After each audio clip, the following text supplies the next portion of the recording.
youngster's disappointment. Undaunted, Moon decided to take a junior college offer. He had a remarkable year at quarterback, so good, in fact, that the coach would not allow the films of Warren off campus, fearing he would lose his star. So on his own, Warren secretly sent the films to several colleges. The Washington Huskies said they would have Moon at quarterback. Moon rewarded their trust by leading them to a Rose Bowl victory as a senior. Warren was the Pac-8 Player of the Year and Rose Bowl Most Valuable Player. Surely now all he would have to do is sit back and wait for the NFL draft. But there was only mild interest in Warren at quarterback. Most felt a position change was in order. Perhaps he'd be a good defensive back. Imagine the young man's frustration. So before they could call his name on draft day, Warren went to Canada, where they welcomed him at quarterback. In 6 seasons, Moon passed for over 21,000 yards. His team won the CFL title 5 times, and in his final year, Warren was the league MVP. Is now in his 8th season with the NFL's Houston Oilers, sparking their awesome passing attack. Moon says he left Canada because he wanted to know how he measured up against the very best. Today at age 36, this man that has been playing quarterback for more than 25 years gets to measure himself against the NFL's only undefeated team. Imagine his excitement. Getting ready for today, he admitted to us yesterday that he has been eagerly anticipating this game since early in the season. It is not just another date on the schedule. A capacity crowd, 55,000 turning out at RFK at our nation's capital for one of this season's most intriguing matchups.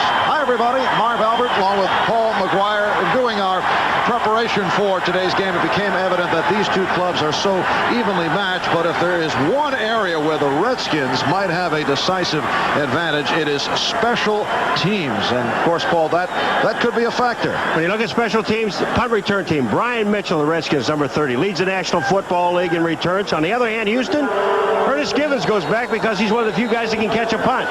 Then you look at Ian Howfield, the kicker, shaky at best. Chip Lohmiller, one of the best in the league. And the kickoff by Lohmiller.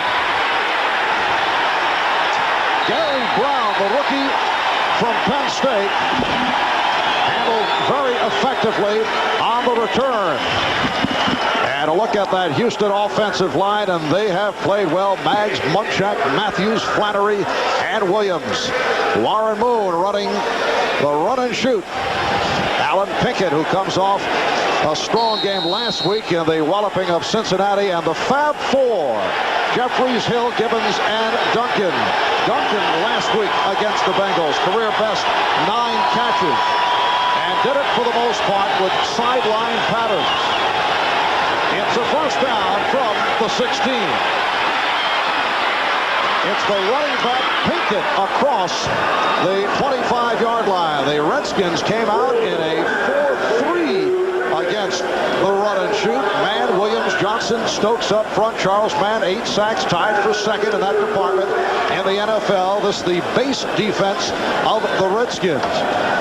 And you'll note Kurt Gavea starting at middle linebacker. When they go to the dime, this is the shuffling that takes place. Coleman and Johnson come on with Mays.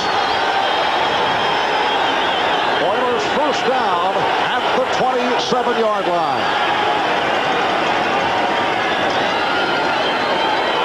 Those are the audibles being passed on by Ernest Gibbons. And Jeffries with the sideline catch. Darrell Green up from right corner to make the stop. While we're talking about starting out with a 4-3, take a look at it. Here's the defensive line across here. The 3 linebackers, Gouvet in the middle, and Green on the outside is going to be one-on-one all afternoon on Jeffries as long as he stays on that side of the field. Now take a look at it. When they come out, Darrell Green will be covering Jeffries all by himself. A little help from inside from the linebacker, but that won't matter. Darrell Green at 5'8", giving away about 7 inches. On Hayward Jeffries, a second down and 4. And Pinkett is wrapped up. Charles Mann, number 71, in his 9th season out of Nevada Reno, making the stop. We were talking to Charles yesterday about the knee problems of a year ago. He played on one leg last season, and he said the coaches don't like to hear it, although he's feeling better this season. But he said he kind of paces himself during the game. Well, I like the fact that when Charles was talking about us, he said, when I come out there and if you guys are looking at me, I'll be limping. And he said, I hope I can loosen it up in the warm-ups, and usually I can, but they can't do anything until the season's over. It's a 3rd down and 2. That is Drew Hill in motion. And Moon's pass incomplete. Intended for Curtis Duncan. So the Houston Oilers, who did not punt at all last week against Cincinnati, go into punt formation. And there is the #1 punt return man in the NFL, Brian Mitchell, averaging 17 yards plus per return. Greg Montgomery is back at his 21-yard line. Look out. Just did get it away, trying to keep it away from Mitchell, preventing the run back. I like the kick because Montgomery, he did exactly what he wanted to do. Didn't shank the ball, even though the ball went out on the right side. You see him getting high fives. He's going to kick the ball in the midfield area away from Mitchell. And it goes as a 45-yard punt. That outstanding Redskin offensive line, Lachey, McKenzie, Bostic, Schlereth, and Jacoby. Mark Rippon having a terrific season in the quarterback rankings, #2 behind Steve Young of San Francisco. Later on, we'll see Ricky Irvins come on for Ernest Biner. And when they go to the 3 tight end alignment, Warren and Orr join Middleton. From the 21-yard line, the Redskins to the offense. And off the draw, it's Biner. A pickup of 4. It'll be a 2nd down and 6.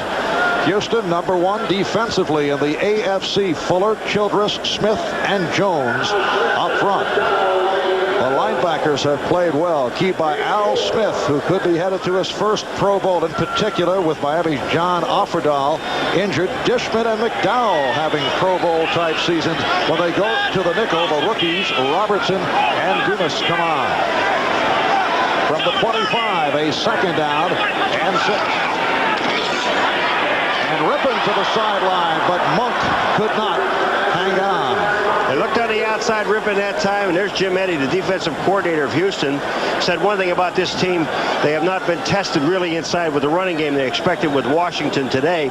But when Rippon looked on the outside, he saw Dishman one-on-one on Art Monk, decided to go out there. Monk just didn't catch the ball. A 3rd and 6.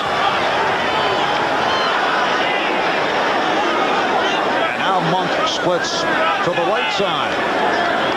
83, Sanders in motion. Through the hands of rookie Sanders, who took a late pop. Marcus Robertson with the hit. I would tell you, Ricky Sanders knows now that there's someone in the middle. Watch Marcus Robinson, #31, as Ricky Sanders comes across. Ball down, bang, Sanders down. Hello. And Kelly Goodburn is back to punt from his 10. As Paul mentioned right at the start, the Oilers have had all kinds of difficulties on the punt return team. Ernest Gibbons is now back returning punts. Nice spin move by Gibbons. Stop at the 48. 36-yard punt and a 10-yard return will be back. Ernest Gibbons, not only at his usual wide receiving position, but also returning punts, said the other day that returning punts and playing his position kind of takes a lot out of him. 2 weeks against Miami in the closing seconds of the game, he was carried off the field because of leg cramps, had to receive fluids intravenously to rebuild his strength. First down at the 49-yard line. The diving attempt made by Hill, and it is ruled Incomplete. One of the other things we were talking to Warren Moon about the fact that Ernest Gibbons, number 81, of the Orioles, returns punts. He said the next play or two, well, they had a timeout in there. They gave Gibbons a chance to recuperate a little bit. But he said normally if they go right to the next play or two, he doesn't throw the ball at him because he's kind of tired and he doesn't want to risk anything. Gibbons is the kind of guy that will not fair catch a punt. He wants to run for a touchdown. He says his philosophy is to score every time he handles the ball. 2nd and 10 at midfield. Moon going the middle and is able to complete. A.J. Johnson with the stop as Ernest Gibbons comes up with his first catch of the afternoon. At that time, Warren Moon did throw into double coverage. You see, Gibbons ends up in the slot. Now, he just drifts downfield about 7 or 8 yards. And when he does that, he is in a position to catch the ball. Johnson, 47, is there. But there's also a linebacker with him. If he would look back to the other side, he had Tony Jones, number 82, one-on-one on Martin Mayhew. It's a 3rd and 2 at the Redskin 43. 4 minutes gone by. No score. Look out. Moon able to shed the rush and completes for the first down to Hill. Collins was right in Moon's face. Warren goes down on, I don't know if he goes down on the knee or not, but watch number 55 come in. Nobody blocks him.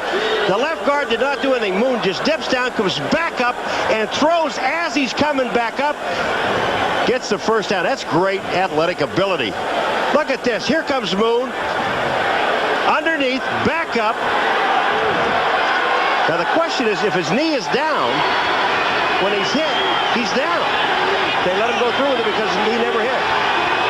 13-yard pickup, first down at the 30. And apparently they will, let's see, an official timeout has been called. The Redskins took a timeout. Now, I don't know whether they want to look at it or not, or they have somebody injured. But when Washington, they're first. When Collins came in, if Moon goes down to a knee and Collins hits him, he's down. I'm not talking about college football. I mean, he would be down. But look at Moon. This is a question, are they going to call that a tackle or not? He did hit on a closer look. It appeared that right knee went down. Down by contact.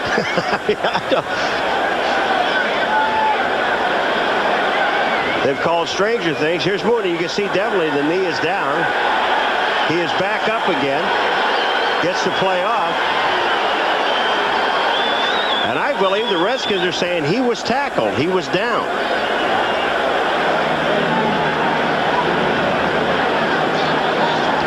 Referee is Jerry Austin.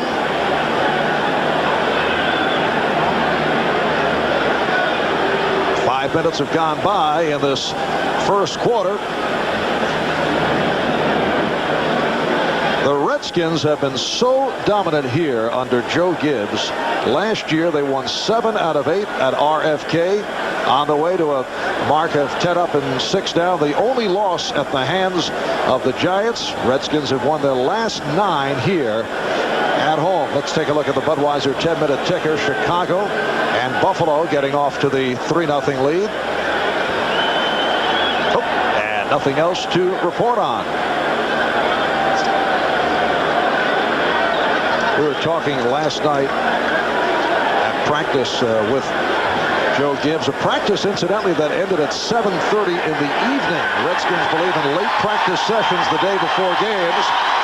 And apparently they are, after checking out the review, at least according to the Redskins, moving it back.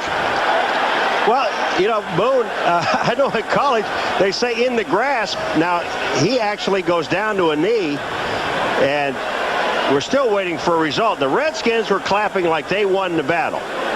And they took a timeout to just have him review it, which is heads-up call by Gibbs to call a timeout, call the officials to the side, say, hey, wait a minute. Here we go. After review of instant replay, replay rules that the quarterback's knee was on the ground when he was contacted.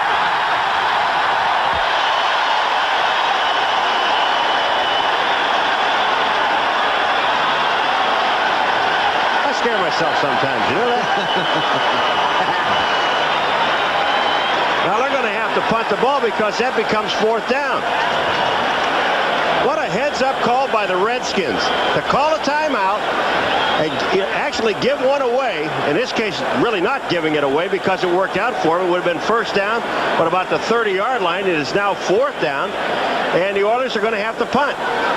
Jack Pardee might be upset about this particular play, but when he looks at the replay after the game, he begrudgingly will agree with the call. If you want to know what they're doing now, they're trying to find out where to put the ball. Remember the Monday night game against Kansas City and the Bills where they lost 5 yards. Determining the spot and distance. Yeah, well, they lost 5 in that game. you wonder, the field's only 100 yards long. How can you lose 5 yards in there? Well, Greg Montgomery getting set to punt once again, his second within the first 5 minutes after not punting at all a week ago. And here's a look where the ball should be spotted. At the 43-yard line. Well, if it's where he's down, now it becomes where he was down, which will actually be between the 48 and 49-yard line of Houston. And that's what they're looking at. The ball was on the 43, and they have it in the right spot. Give or take an inch, he's going to punt anyway. And he's also going to kick. Montgomery is going to kick the ball out of bounds. Because I sure wouldn't kick the ball to the leading punt returner after 8 weeks in the National Football. 4th down on the 49-yard line. Yes, Montgomery kept it away on that first punt. Brian Mitchell in his second year out of Southwest Louisiana. The only back on the Redskins with true breakaway speed.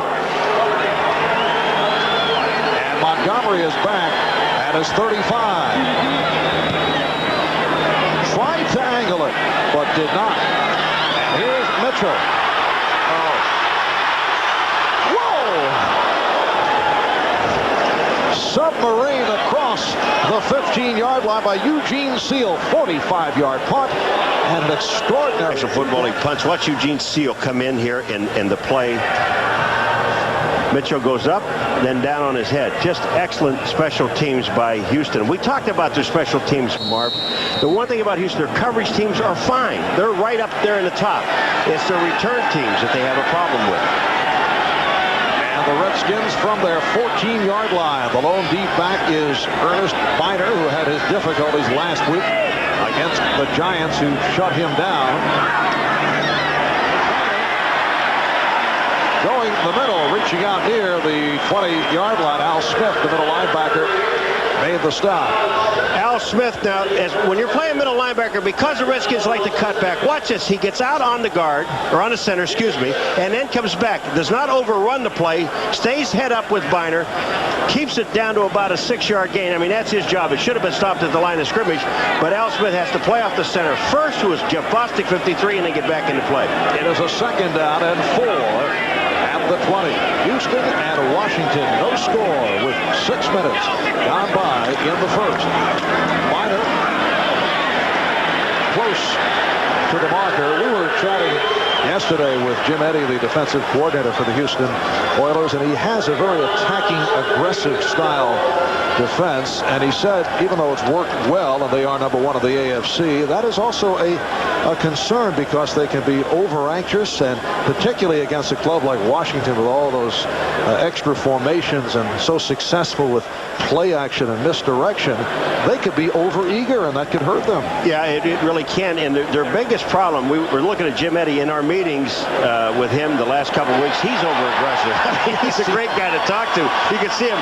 But the thing about him, what he's talking about, and people sometimes don't realize is the disadvantage that the Oilers have. They have no tight ends on their football team. So when they see the Redskins come out in double tight ends, which they've been doing this whole drive and the one before that, and also 3 tight ends, they don't have anybody to simulate that. So they're really at a disadvantage. It's a first down at the 24. And Rippon able to complete to Monk. Out of the 29, met by Lamar Lathan. You know, you always wonder about Rippon, why he's only been sacked 4 times. When you take a look along this line right in here and then look at the back, you're looking at maximum protection. When he goes back, they keep a tight end in and then drift out. You see Biner is back in the backfield with him, so he has time to throw the football. And once he sets his feet, he has time to pick up Monk, who is only out about 5 yards, picks up an extra yard. Now it's 2nd and 4. Once again, Biner is the lone deep back. With Biner on a delay. Ernest Biner getting to the 34-yard line. Last week, the Giants waiting for Biner, ganging up on him. He was smothered, only 11 yards on 10 carries, although he's had a very fine season, averaging 4 yards per carry. He's third in the NFC, 602 rushing yards. Picked up a first down at the 34. Redskins doing something a little bit different. They got 3 wide receivers in the game and only 1 tight end, but yet they ran the ball on 2nd and 4 and picked up the first down. Now Gary Clark is to the left side at the bottom of your screen. First down at the 34-yard line. Biner. Short pickup. Al Smith made the stop. Al Smith is the middle linebacker. His job is Biner. Watch Smith. Here's 54. He's sliding down the line of scrimmage. All he has to do now, the guy that makes this whole play is Childress. Childress keeps Schlereth away from Smith so he can't block him and gives him a chance to make the play. Ray Childress, a man who has successfully made the switch from defensive end to defensive tackle in Jack Pardee 4-3 scheme. 2nd down and 7. Biner running well for the first down. Marv, he did run well, Biner, but the man who makes the play is Art Monk, number 81. He is the guy that gets the block. When Art Monk comes off the line of scrimmage, all he does is screen. You see him right in the corner of the screen. Watch this. You see Monk? Here is his block. Right down on Robertson, number 31. He gets the hole. They get the first down.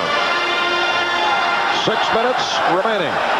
In this first quarter, Houston and Washington are scoreless. First down at the 46 for the Redskins.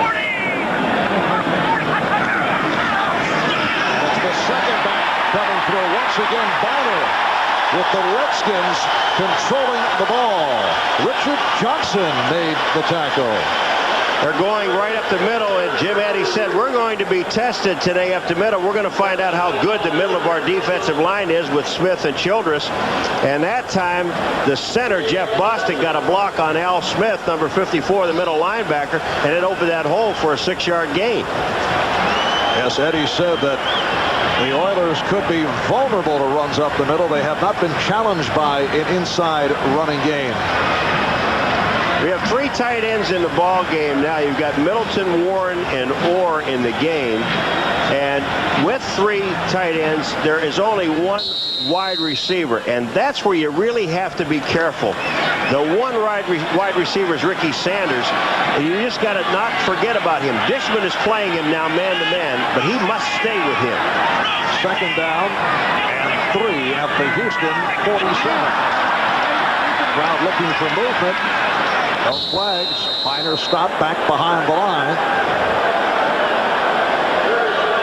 What they're trying to do, because Houston is so successful with running the pursuing to the ball. When you take a look at this defensive line and linebackers, once the movement comes this way, watch what the line and linebackers do, and all of a sudden the back wants to go back to this side. Almost offside by Houston. They get back. Now you see him come back, Biner, but when he comes back, that's because Childress is there, Smith is there. And Doug Smith is shaken up. We'll take a break. We'll be back at RFK. And man has become a vocal team leader for Houston. He's been the leader of the defense, and he is now on the sideline. Shaken up, replaced by second-year player out of Notre Dame, Jeff Ong. It's a 3rd down and 3. The Redskins controlling the ball here in the first quarter. No score with 4:37 remaining. And looking at it, hit Monk at the marker. Let's see where they spotted. Appeared that he picked it up. Marcus Robertson made the stop on Art Monk. You know, you really have to like this offense because they give maximum protection. You see Monk comes out. He knows exactly where the first down is. Robertson's there. There's no question about that. But Monk has it by about a half a yard. And that's all he really wanted. And this will be the 10th play of the drive. Art Monk in his 12th year out of Syracuse. Continue to work on Doug Smith. Art Monk keeps rolling along. Last year, 68 receptions. He was the NFL's number 2 all-time receiver. Here's Bino. Bino running for the first down. Run out by the free safety, Bo Orlando. So Ernest Biner goes for 13, make it 9 carries and 51 yards for Biner. All right, but when you look at this play, Terry Orr, number 89, is the blocker right there. But he goes in motion to the left. Once he does that, it holds a safety over there. Then he comes back and blocks back to the right. Biner just follows him. Misdirection again. And Doug Smith has checked back in. So Fuller, Childress, Smith, and Jones back intact up front. First down at the 29 for Washington. And it's Biner.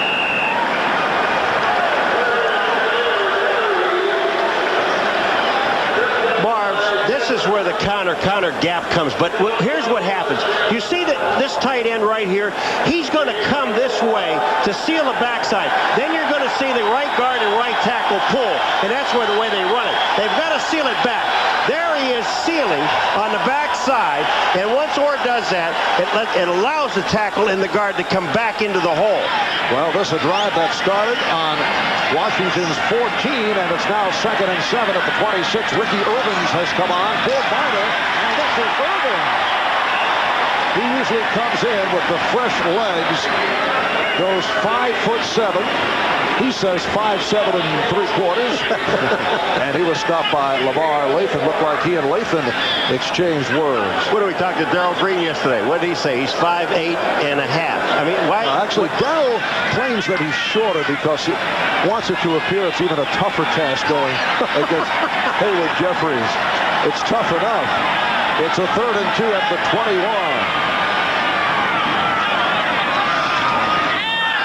Rip it off the roll. And has a first down with Ricky Sanders. Chris Fishman on the stop, and this long Washington drive continues. Hold it for a second. Ricky Sanders comes out to the right-hand side. When he comes in motion, Marv, look, nobody's there to cover him. Dishman is down on the 5-yard line, makes the tackle back up on the 13-yard line, but Sanders was already open for the first down.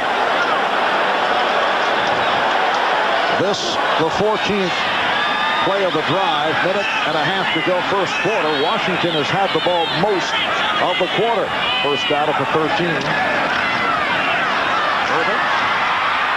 inside the 10. Hit by Bubba McDowell. The reversal on that call earlier in the quarter looming larger and larger. All right, well, you talk about some plays that turn games around. When we're talking about that play, if you just tuned in late, Moon goes back to pass on 3rd down. The ball was on the 43-yard line, completed it on the 30 for a first down, but there was a blitzing linebacker, and when the linebacker Collins came in, hit Moon. Moon was down on one knee. They called it down, and they had to punt the Oilers. Here's Irvins on the counter, reaching out to the 5. Ricky Irvins, last week against the Giants, sparked the offense with 82 yards rushing on 20 carries in the second half, and he's come on early for Ernest Biner, who ran so well in this first quarter. Time running down. We're down to 20 seconds left in the quarter, and the crowd reacting to this long Redskin drive. And the other thing about the Redskins, they had 25 seconds left on the clock, and the Redskins just want to make sure that Houston doesn't get the ball. So they're content running the 25 seconds off the clock.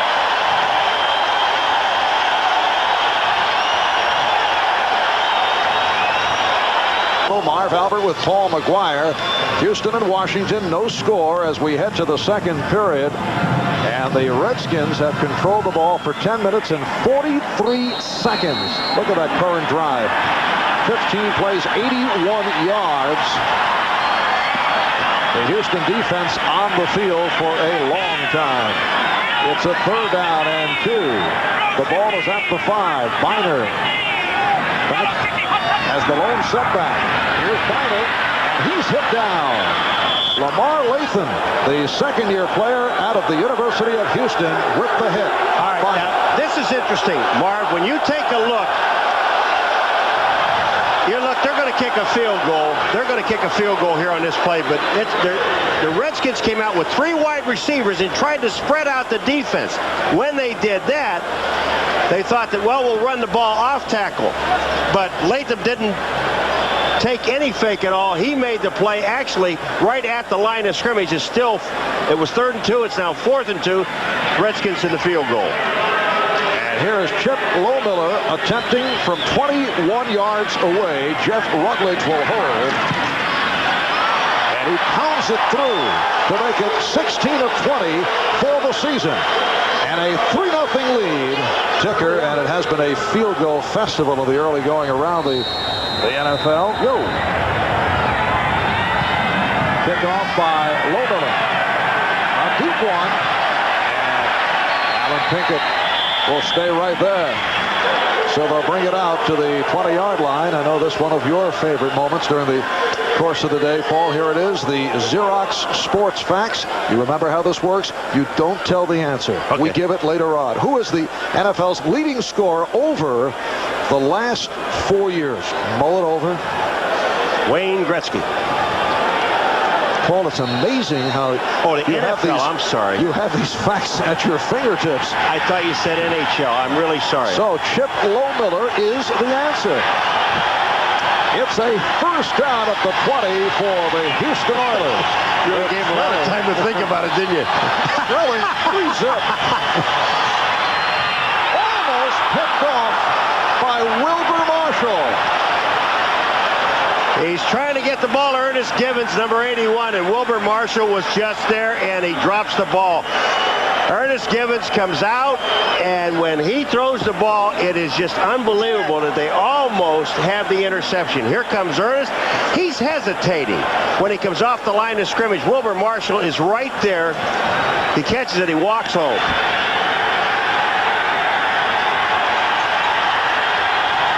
Second and 10 from the 20.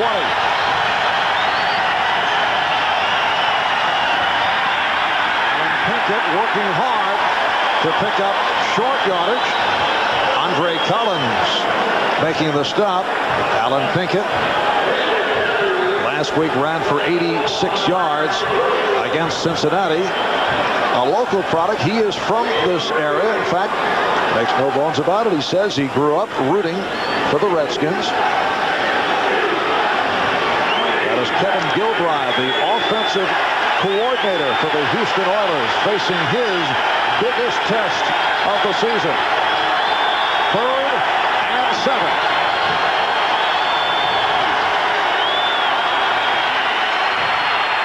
Moon took the hit again, and it is incomplete. James Gethers providing the rush. Gethers was right there. You're going to see Gethers comes in, and just right here, number 97, as soon as Moon is ready to throw the ball, he hits him, the ball goes to the outside. If the pass would have been completed, it would have been about 6 yards short of the 1st down anyway. Greg Montgomery punting to this man, Brian Mitchell. Montgomery back at his 9, and he will punt for the 3rd time today. A good one. Facing that Washington rush, only a 31. Beginning, but take a look at the Redskins, and this is because of special teams. They start on their own 38, their opponents on their own 24. They are starting this drive on their own 46 because of that man, Montgomery. He tried to rush the ball. He read punt, rush. There really wasn't one there, and he hurried it. He's got time because you have to, as a punter, have confidence in your offensive line that they're going to block for you. Now Terry Orr shifting to the left in front of Ricky Irvins. So Irvins in there once again. Ernest Biner had a terrific first quarter, 56 yards, 11 carries. There's Biner, who emerged as the feature back for the Redskins last year. Can run, block, and catch.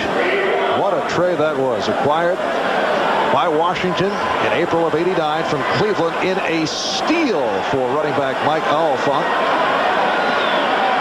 Biner was a 10th round draft pick of the Cleveland Browns. 2nd and 9 at the 47. Washington 3 and Houston nothing. Irvins with a short pickup. Marcus Robertson, rookie out of Iowa State, made the stop, and it sets up a 3rd down and 8. They're trying to run the ball even with 3 wide receivers, but this guy right out here is Middleton, number 87, the tight end. Here are the other 3 wide receivers here, and then they're trying to run the ball back in here to get the linebackers out of there. I wish I could clear this thing. Someday I'll learn how to do that. And all you Telestrator fans out there know exactly what Paul is talking about. It's a 3rd and 8. And here's Ripper.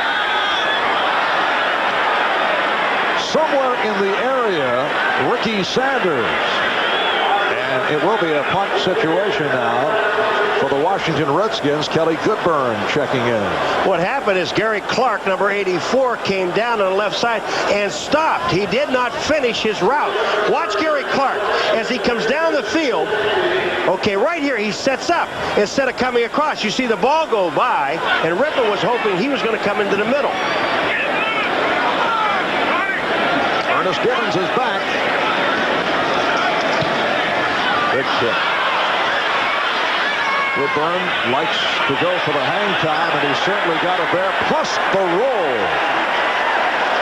And that will be recorded as a 42-yard punt. We'll be back. Drive at their own 46. Paul, look at this. Here's Houston starting at its 12. And in this game, 4 drives are started, different positions, but they're still averaging at their own 24. Ernest Gibbons in motion. And it's dropped. Tony Jones not able to hang on. He was covered by Martin Mayhew. Jones is looking to run with the ball before he catches it. Moone's going to roll out a little, just a short roll out, and comes back to Jones. Watch this. Look at his head. See him? He's looking downfield. He didn't catch the ball yet. Mayhew was there to hit him, but you have to catch the ball. Last week, at the beginning of the game, in the beginning of the second half, we saw Haywood Jeffries do the same thing. He dropped 2 of them. Jones to the right, Jeffries left. To this point, the Oiler run and shoot has been stifled by the Redskins, who lead 3-0. A deep drop, and on the screen, it's Lorenzo White. Well, a changeup thrown by the Oilers. Andre Collins with the tackle on White, who went for 16. What a great play, because they just let Raven Caldwell, number 50, the linebacker, come in right in the middle. You see him? He comes in. They let him go by. Lorenzo White just checks back out, and now they start upfield and they start running. Flannery, number 55, is a guard, makes an excellent block, and they pick up the 1st down. Lorenzo White. A holdout came in late. Alan Pinkett, usually the starter, but if Pinkett is not going well, there has been no hesitation about pulling him for White. They like to see White coming out of the backfield in plays such as you just saw. Also, White with a good block on this play, and Drew Hill made the catch, but it is a short pickup. Gabea with the stop. You are so right about Lorenzo White, Barb. He came out that time, and I think it's Fred Stokes, number 60, that he drilled. He came out as the blocker and just hammered him, because what happened is the tackle's already got it set up. Look on the right of the screen. Here comes Lorenzo. Bam! I mean, that's a double team on the outside. That is just a good block. Dave Williams, 73, is there, sets him up, and Lorenzo wiped him out. 2nd down and 8 at the 30. The Houston Oilers coming at 7-1. It's their best start ever in the 32-year history of the franchise. They come off the 35-3 walloping of the Cincinnati Bengals. And Moon to the sideline for Hill. Right at the marker, met by Darrell Green. Raven Caldwell, you showed the blitz. You should never do that. You get yourself stuck in there. Watch down around the 31-yard line, and when you see it, take a look at this man right here. That's number 50. But what he does is that he sits in there and he shows it, and then he lets the center go ahead and pick him up. Matthews is right there. He already read blitz, knew it was coming. You've got to disguise it. Houston first down from the 39. The Redskins with a 3-0 lead on a 21-yard field goal by Lohmiller. Screen again for White. And Lorenzo White, running well, reaches out to the first down marker. Tripped up by Wilbur Marshall. Let's check out the ITT 10-minute ticker. Detroit now with a 7-3 lead on an Eric Kramer 11-yard touchdown pass. Buffalo 3-0 over New England. Cleveland with a 7-3 lead. Kevin Mack 6-yard run for the touchdown. Green Bay taking a 6-3 lead on the Jets. Houston first down at midfield. Moon in the pocket and firing high with Drew Hill drawing the coverage. He drew the coverage, no question about it. All right, we're set for an update. Let's go to Bob Costas. Marv, the Browns have won half of their 8 games. The Bengals have won none of their 8 starts. And in the Battle of Ohio, the Browns have the lead 7-3 early in the second at Cincinnati after that 4-yard touchdown run by Kevin Mack. Back to RFK. All right, Bob, 8 minutes, 20 seconds remaining in this second quarter. The Redskins 3 and the Oilers nothing. Warren Moon is now 7 for 13, 63 yards. This by far the best drive the Oilers have managed in the first half. 81 Gibbons peeling out. Big rush. The screen working again. Same play, and White drives for the first down. A.J. Johnson made the stop. Same guy, Marv, but actually they just let Lorenzo White slip out. Nobody covered him. There wasn't a screen because the offensive line stayed in. Lorenzo White just gets out, and they're trying to cover him with linebackers, but the linebackers are dropping off. Watch this. You see the offensive line sitting in there? There goes Lorenzo White in front of him. Once he gets through, he gets down and picks up the first down. Big, strong. And it's a first down at the 40. Haywood Jeffries ought to get in this game sometime, don't you think? They have not been looking in his direction. Jeffries flanked to the left. Here's White. Hard tackle by Monty Coleman. The man that made the play was Charles Mann. He just handled David Williams, the tackle on the right side, and Charles Mann made the play. There was no place for Lorenzo White to go. It is spotted as a second down and 8 at the 38. We come up on 7 minutes remaining in this first half. Redskins 3, Oilers nothing. Setting the offensive line for Houston. Matthews at center, Munchak, Flannery at the guard, Williams and Maggs are at the tackles. Again, Gibbons, 81 in motion. White to the 35-yard line. Bruce Matthews, a man at center who has made the switch to that position and could earn Pro Bowl honors at virtually every position on the line. He's made the best transition from guard to center since Magic Johnson did it in Game 6 of the 1980 NBA Finals. Made the Pro Bowl the last 3 years at guard. He's played all 5 line positions in his career. I like what he told us about center. He said, don't centers last about 17 years?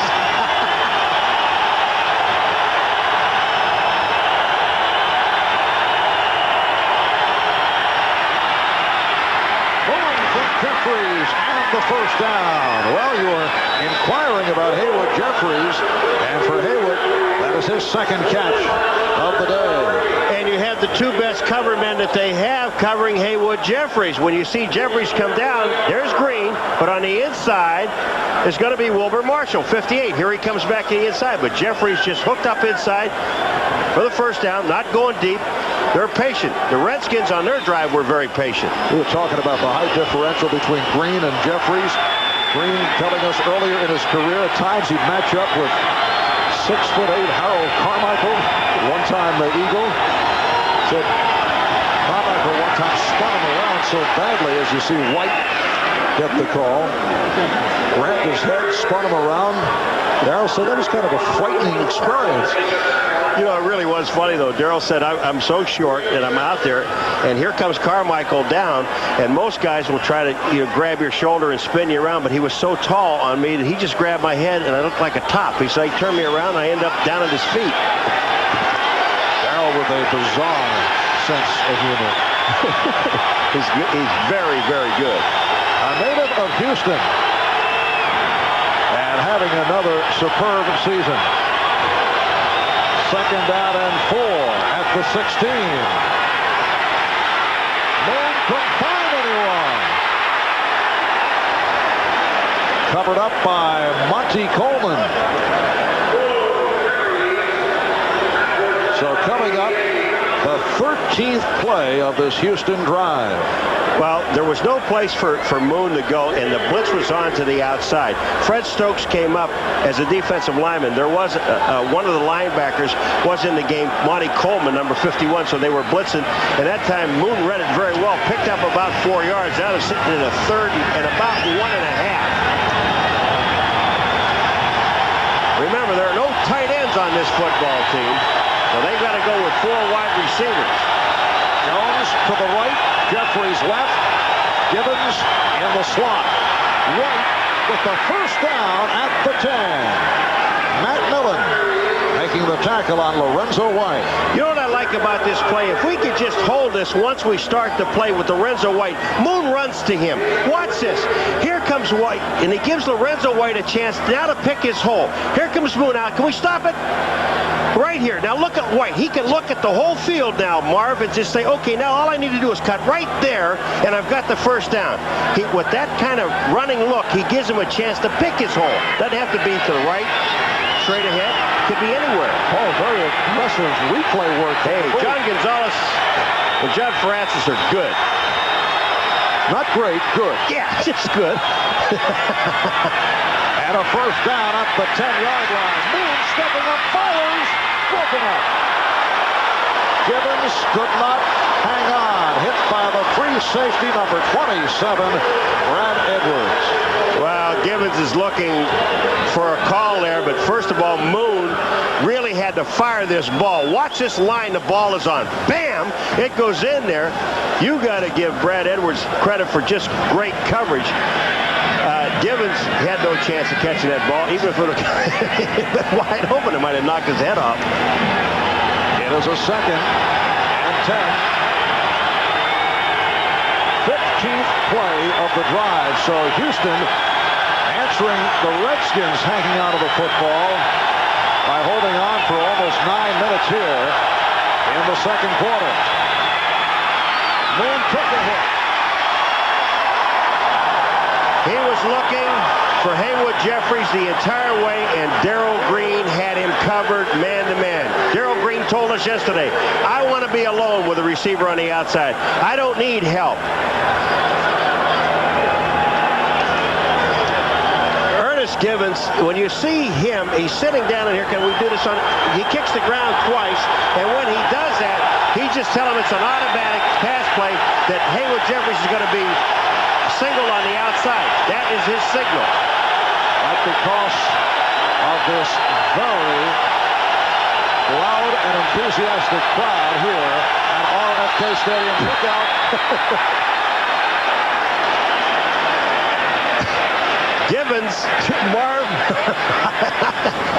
he knew he was offside, but he just kept right on going. The noise is so bad in here. Here comes Gibbons. Watch this. You think he's offside? Here's Gibbons. There goes Gibbons. And that's the first penalty of the game. Yeah, they're going to call it, Moon and everyone else, they're looking to say, wait a minute, defensive lineman, but Gibbons, you can't be that far downfield. That's drawing the defense up. Well, because of the noise, Ernest Gibbons will kick the ground twice, indicating to other receivers that it is an audible call. Now, if he kicks it one time, that's a fake that it's an audible. Or sometimes he kicks it 3 or 4 times. Then he's like Roy Rogers as far as trigger. He goes. A third down and 15.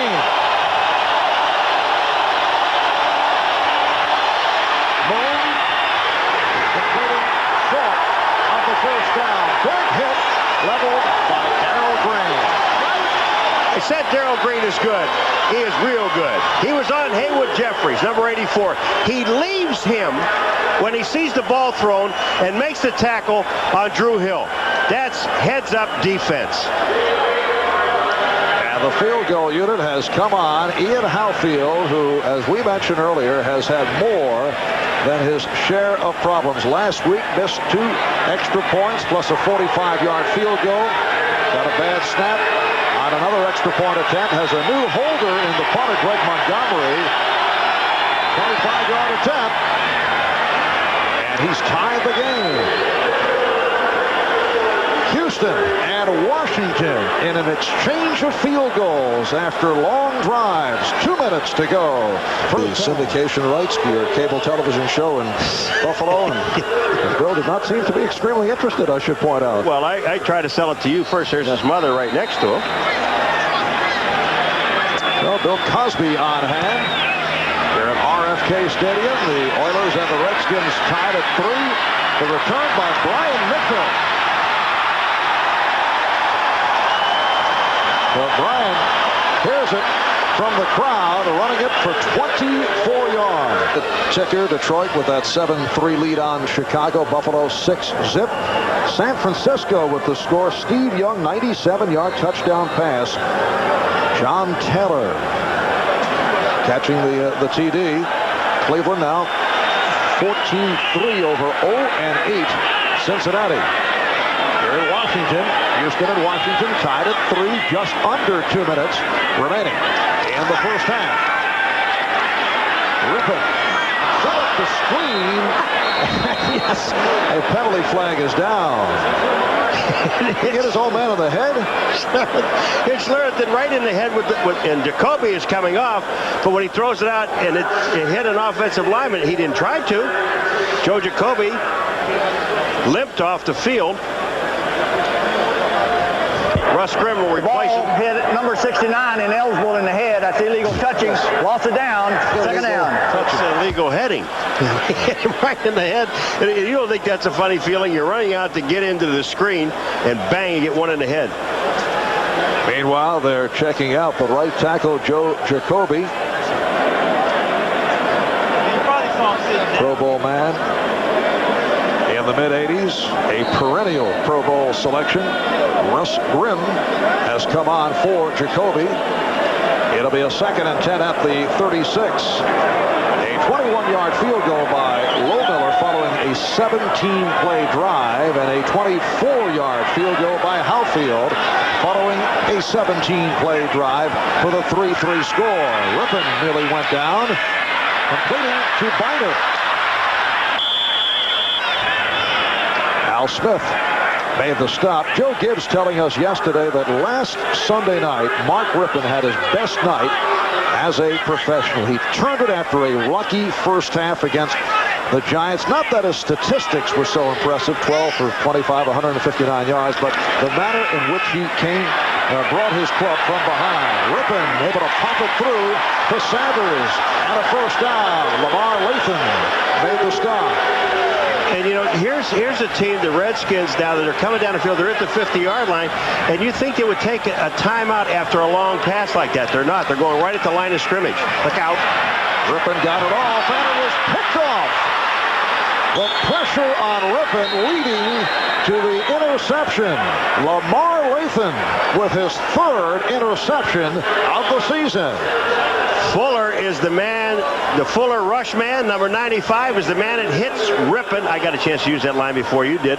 And Lathan got the interception. Now here are the Houston Oilers with 58 seconds to go, and they're in great field position. Here comes Fuller right there. He grabs Rippon, turns him, and the ball comes out of his hand, slides out of his hand. Lathan gets the interception. They have the ball at the 44-yard line. Well, the difference from a year ago for Lamar Lathan, who broke in slowly as a rookie, he says the number one factor is he's healthy, and he says his attitude much better than it was last season. So Moon back to work.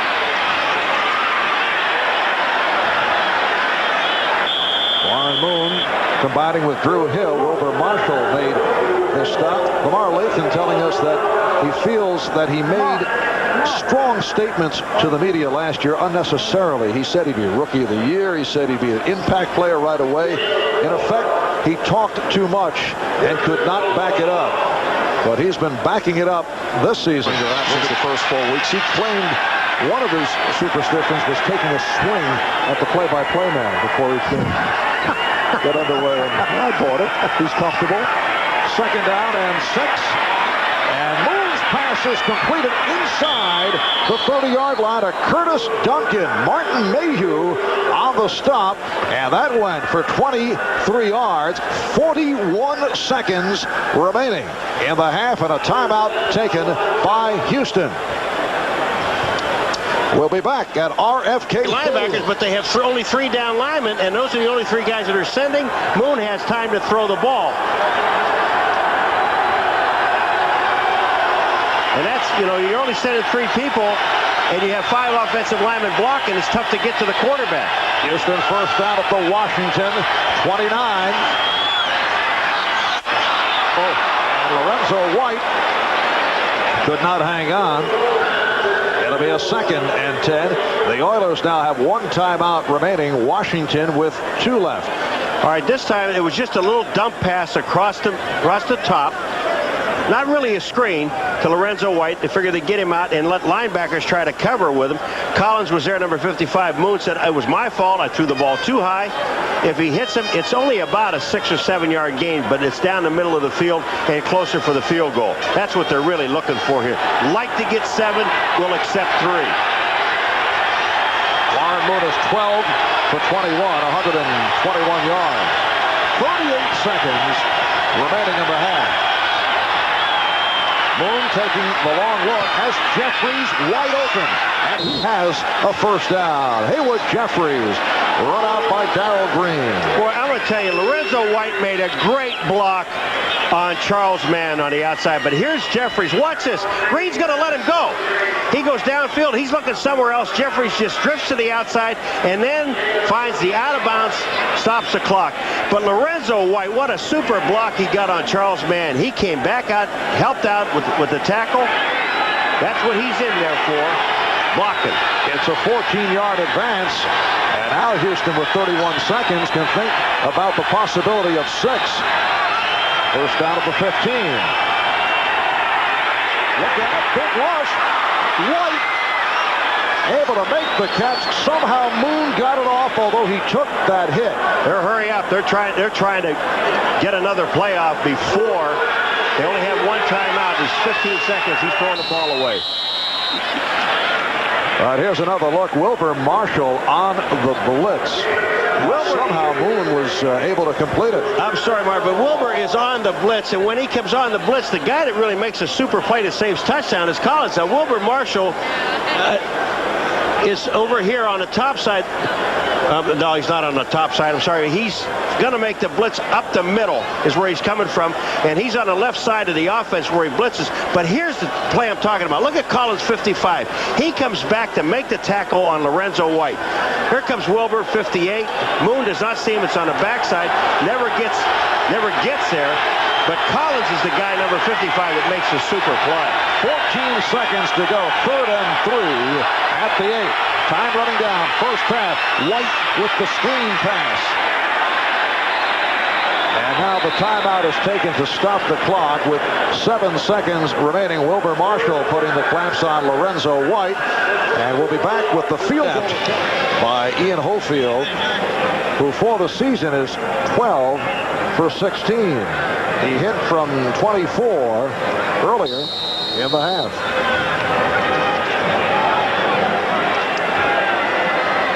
Greg Montgomery, the new holder, replacing Frank Mayaki, who was dropped the other day.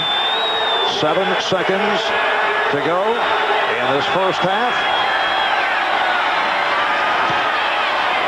That's good. Yes, the kick is put right through. So Ian Hofield, the son of Bobby Hofield, one-time kicker for the Jets and the Broncos back in the 70s, able to connect on 2 out of 2, and Houston has taken a 6-3 lead. Gibbs yesterday, remember what he told us? He has lost more games before the half. You're looking at him. He knows they gave the ball up. He knows he's down by 3. There's not a happy man. Told us yesterday, Marv, when we were talking about not taking the timeouts, they were at midfield. He said, we're going to control the ball. I want to have control of the football at the half. If it's 2 minutes to go, I still want to control the ball. Whether I score or not, it's not important. And they said, what was it, last week? Against the Giants, he took some criticism, and he felt that the criticism wasn't fair because his philosophy has been, do not give the opposition that emotional swing. Do not give them the crack at getting the ball back. So normally he plays it very conservatively. As it turned out here today, he's picked off by Lamar Lathan. It leads to the Houston drive, and they're able to cash in and take the 6-3 lead right before halftime. Final seconds of this first half. Excellent kick, not allowing a return. So that is the way this first half comes to a close. Houston with a 6-3 lead on Washington. We'll be back to Bob Costas after this word from the NFL. They handled the run and shoot of the Houston Oilers, although they're trailing in the game. But all year long, we've seen the Redskins succeed by making the proper halftime adjustments. It's going to be the team that wins this game is the one that makes that adjustment at halftime. You keep in mind here that the Redskins are giving up 12 points a game on the average, and Houston 13. Now, one has 6, Houston, the other one 3. It is that adjustment that has to be made, and that's the one thing that we're going to watch closely. And the Redskins also have been handling the run and shoot by going, for the most part, with the 4-3 alignment, most unusual. Yeah, it really is. They believe in their personnel on defense, and everybody's questioning, say, the speed in their secondary. Well, they're not showing it today. They're going in there with 5 defensive backs, sometimes just 3 down linemen and 3 linebackers, but most of the time they're playing with, even in long situations, 3rd and long with only 2 linebackers, and that's great. Let's take a look at the halftime stats brought to you by Keystone Light. And you can see time of possession. Washington with that long drive that went 17 plays. It took 10.5 minutes, but Houston able to bounce back, and they had a 17-play drive that led to a field goal. You know, we talk about some stats, and time of possession really doesn't mean anything unless it's what you do at the time of possession, okay? But when we went into this game, and Marv at the top, when you talked about how close these two teams are together, in time of possession in the game, they're both averaging about 32 minutes a game. Something has to give, because it comes out to 64. Yeah, I figured you'd go with the new math to come up with that. Unless there is an overtime. Yep. Now it can work out. Good point. Ian Hofield getting set to kick off. That is the deep man, Brian Mitchell. Ricky Irvin's also back. Lohmiller, 21-yard field goal, and then Hofield hitting from 24 and 24 for a 6-3 Houston lead. A reminder, at the conclusion of today's game, we'll be presenting the Avis We Try Harder Award, which will be given to the game's most valuable player. Warren Moon, 15 for 25, 144 yards in the first half, while Washington kept it on the ground due to the success of Ernest Biner, and Rippon threw only 10 times, 5 for 10 for 33 yards. Biner, 11 carries, 56 yards, bouncing back from last Sunday night against the Giants. And the second half is underway. This is Mitchell. Oh, coverage by the Oilers. Let's take a look at the Hertz 10-minute ticker. Detroit with a 10-3 lead on Chicago. Buffalo having a difficult time, 6-3 in front of New England in the third. They felt they'd have tough time with New England. New England's got a super defense. Now 14-13 Cleveland lead. And the Jets with a 13-6 advantage on Green Bay. It is a first down at the 17-yard line. Now the Redskins a little bit different the start of the second half. They're coming out in the first half. They played 2 wide receivers, 2 tight ends. Now they're coming out with a different package, which Jim Eddy calls 3-1-1, which is 3 wide receivers, 1 tight end, which will be Middleton, and 1 running back, which is Bynum. And Russ Grimm remaining in at right tackle for the injured Joe Jacoby.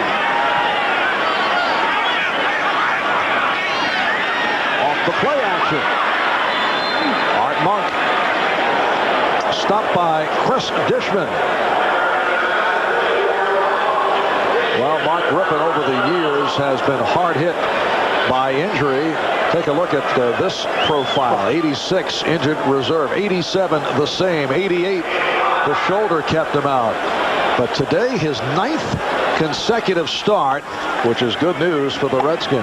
Yeah, and here's a young man that really gets no credit at all. People just don't even talk about him as one of the top quarterbacks, and he is. He is currently number 2 behind Steve Young on the 49ers. Off the draw, Bynard. And he stopped short on the first down. Lamar Latham. There is Joe Jacoby. Out with a bruised left knee. But the good sign is he's standing there in his uniform, there with the possibility he may come back to play. There's Joe. That is a big man. 6'7", 314 pounds. Russ Grimm in there for Joe Jacoby goes 6'3", 284. It's a 3rd and 3 from the 24. 81 Monk in motion. Rypien looking that way. Monk the reception and then push back. We'll have to see where they mark it. Marcus Robertson with the stop. It is a first down. We saw Monk do it in the first half, in the first quarter, to get a first down. Monk coming out just far enough to get the first down. That's Jim Lachey, the other tackle. They lost their right tackle, Joe Jacoby. Now Jim Lachey, the left tackle, is hurt. Jim Lachey, one of the premier left tackles in the NFL, named to the Pro Bowl last year. His strong blocking helping the Redskins to reestablish their running game last season. I think what happens is Robertson comes back out and Monk actually comes back and hit him. Here is Lachey right here. When Robertson hits Monk, he comes back and actually hits into Lachey. You see Lachey standing here. All right, nothing there. Now here comes Monk back, and he rolls up on his right leg. Oh, boy. And he's, sometimes the things happen when you're standing around. Lachey's not standing around. He was blocking, then he was going out to try to help out again, and gets his knee popped. 2 minutes have gone by in this third quarter. The Houston Oilers with a 6-3 lead on the Washington Redskins. Joe Jacoby looking on now.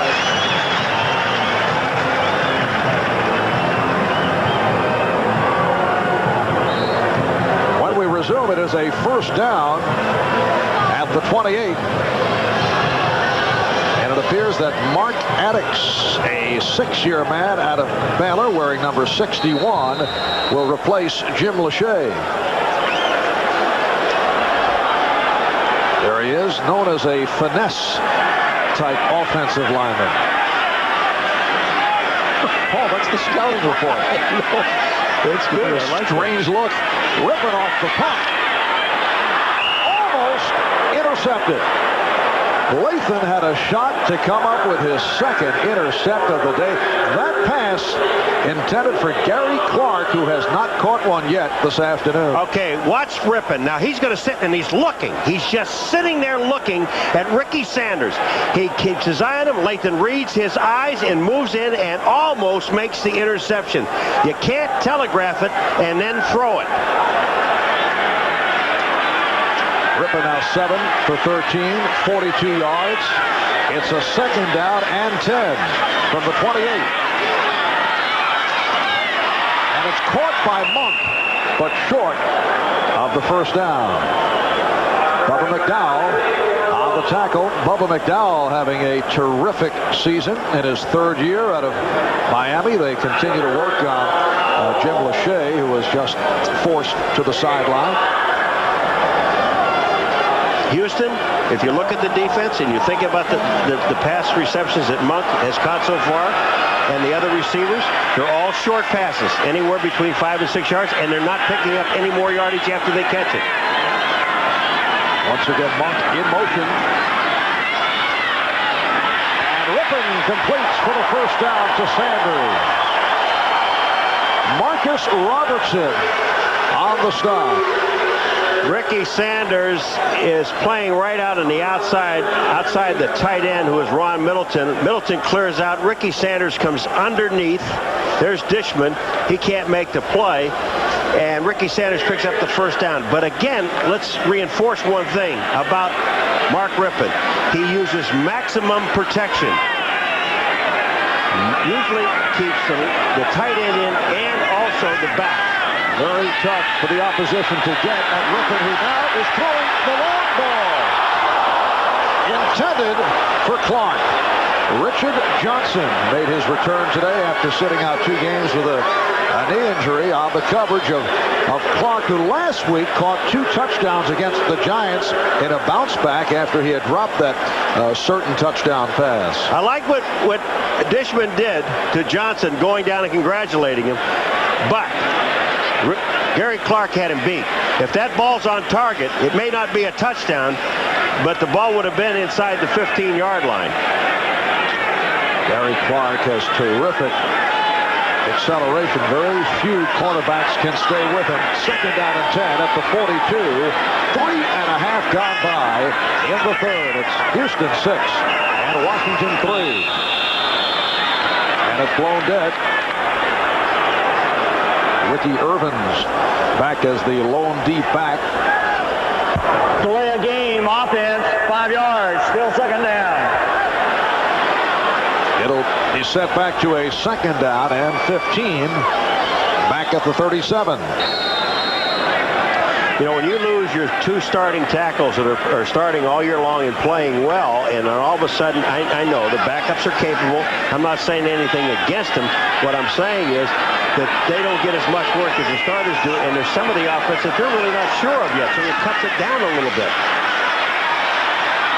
Rippon with a sideline pass to Art Monk. Monk making the catch in front of Richard Johnson, and it's a first down, an 18-yard pickup. Oh, and Rippon makes this play work. Here comes Monk. Now watch what he does. Richard Johnson's there. He fakes like he's going deep. Johnson lets him go, and Monk just drifts back out to the outside. But the play, Rippon comes around. He sprints out. Watch this. Here he goes back. Now he rolls out to his left, sets it up. Fuller's coming in. He doesn't even care about him. Makes the completion. Rippon makes it work. 6th catch of the day for Monk. First down at the 44. Back to the ground. Irvins. Fumble. The Oilers feel they have it, and they do. Well, a beautiful run by Irvins, but he coughed it up. Rick Graff ends up with the ball. Reserve linebacker. This one, look at that man is not laughing, I can tell you that. Now, you're going to see the hit, and Irvins just Lamar Latham is the guy that knocks the ball out. He was knocked down. This is fumble. Here comes Latham, number 57. He just reaches around and knocks the ball out. excellent play. He's already has an interception today. And almost picked up another one. Lamar Lathan, as we mentioned earlier, had a difficult rookie season. Injured, slow to learn the system. Did have one big game, the regular season finale against Pittsburgh, but he has played so well. After review this replay, it was a fumble recovered by Houston. First down. You betcha. The Houston Oilers with a 6-3 lead take over on the fumble recovery. They take over just inside the 30-yard line. He wants to keep that football. Rick Kraft signed as a Plan B from Miami in his 5th NFL season. And during the week, they're only tight end. He is the simulated tight end in practice sessions. Moon able to complete for Drew Hill, and a first down, a 17-yard advance. They're They say incomplete. Yeah. It has to be incomplete sometimes when 4 or 5 defensive guys say incomplete. They're helping the official out. There's just no question about it. No doubt in my mind. So Hill not able to hang on. It'll be a 2nd and 10 at the 30-yard line.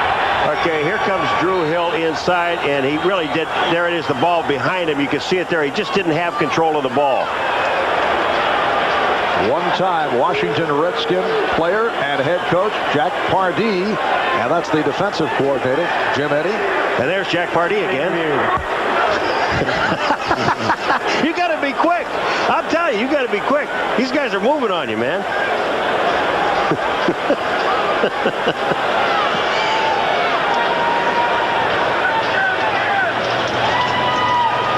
Here comes Drew Hill here, and watch the ball. It'll be right behind him to the right of the screen. The ball goes through his arms, comes out the bottom, and there's the ball. The referees are right on target. Pardee wanted them to look at it. They probably did, which they always do. It is a 2nd and 10 from the 30. And Hill with the catch. Covered by A.J. Johnson. Here's another different defense where you have 2nd and long. The Washington Redskins are going with 3 down linemen, and Wilbur Marshall, his job, number 58, watch what he does. He comes over, he's got Lorenzo White the back. He sees him setting up, so he rushes. The ball is thrown to the outside. They pick up 8 on the play. It's now 3rd and 2.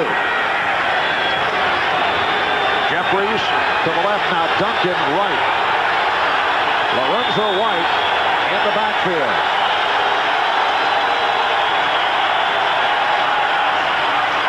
White is hit off the line of scrimmage by Charles Mann.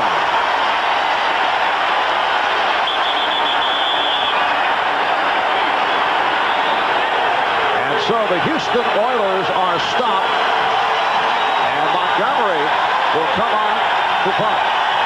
Now the Houston Oilers are playing on the right tackle now. Instead of David Williams, they have Dean Steinkuhler in there. And Charles Mann just beat him and got to the play. That play looked like that Lorenzo White never got a start on the running play. Ryan Mitchell awaiting the punt from Greg Montgomery.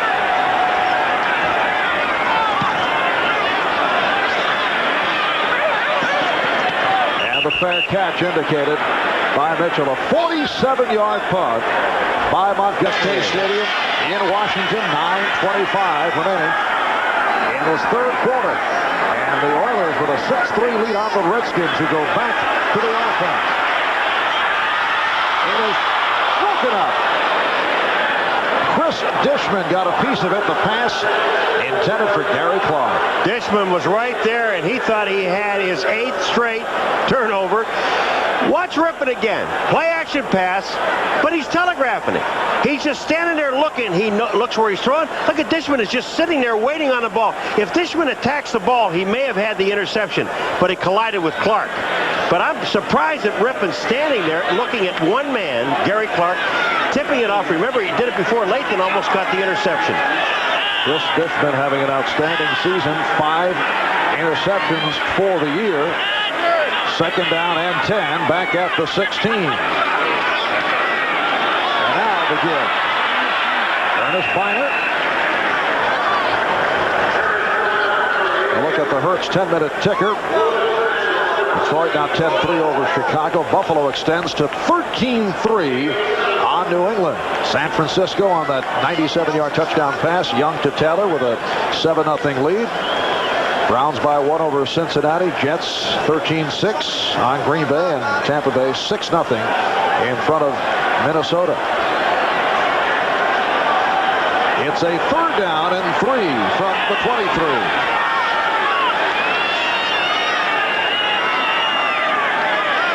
8.5 remaining in the 3rd.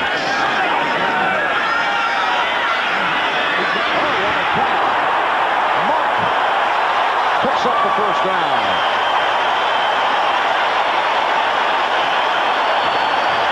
This is just a terrific catch. Monk is in motion. Watch him coming underneath. He's almost held there by Dishman. He reaches out and grabs him, but Monk just makes a splendid catch. 11 yards on the play, his 7th catch of the day. Future Hall of Famer Art Monk. 1st down at the 34. For Gary Clark, his 1st catch of the day. Knocked out of bounds by the free safety Bo Orlando. A 22-yard pickup. Yeah, but it's after the catch. Watch what he does here. There's Johnson out there. Watch his catch. Bing inside, right back outside, and just gets right by Richard Johnson. And if it wasn't for Bo Orlando, he'd been gone. 3-time Pro Bowl player, 7th season out of James Madison. Last year led the Redskins with 75 receptions. It is a 1st down at the Houston 43.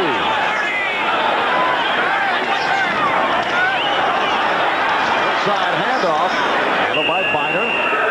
Reaching to the 41-yard line, Al Smith, the middle linebacker, on the stop.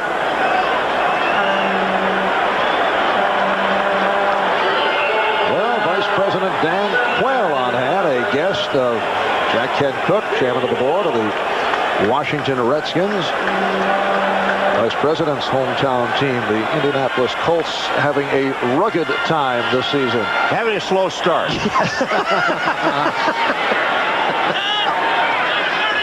President Bush creating a stir here in town the other day as Clark takes a pop just shy of the 1st down marker, hit by Richard Johnson.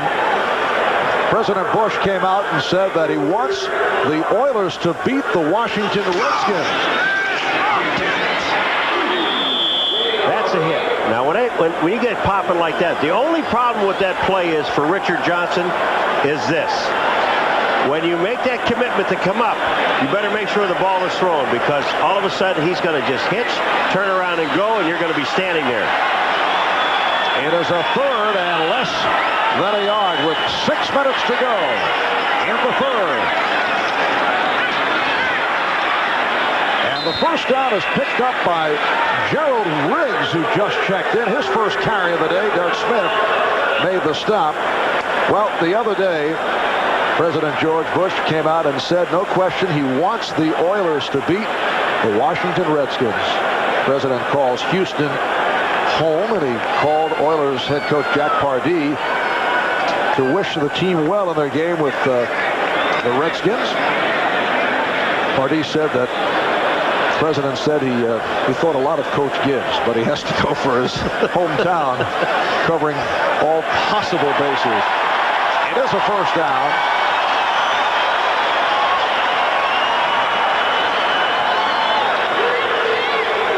The Oilers and Redskins, it should be pointed out, have not played each other during Bush's term in office. That's your fact for the day. Yeah, I'm really impressed about it. That's not one of the sports factors, is it? No. Oh, okay. 1st down at the 33.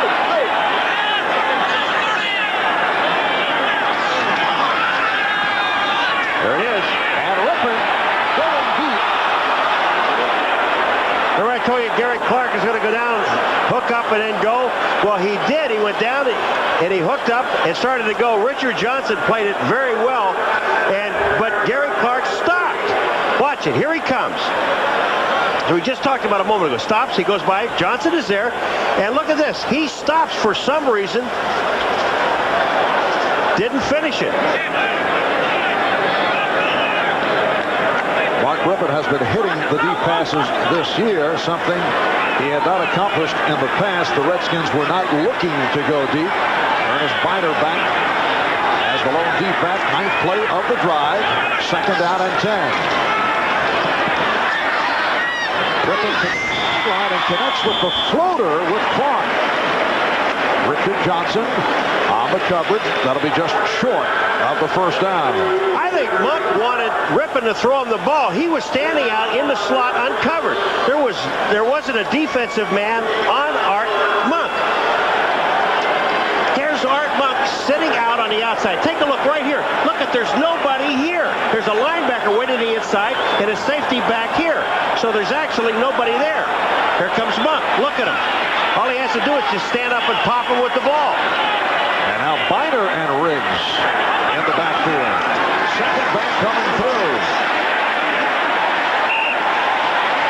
Gerald Riggs stopped by Johnson and Smith, and Riggs has a first down. There's Jim Eddy saying, wait a minute. Now, they've run that play twice now. They line up with Biner, Riggs behind him. We know they're going to hand the ball to Riggs. We should at least hold him for no gain.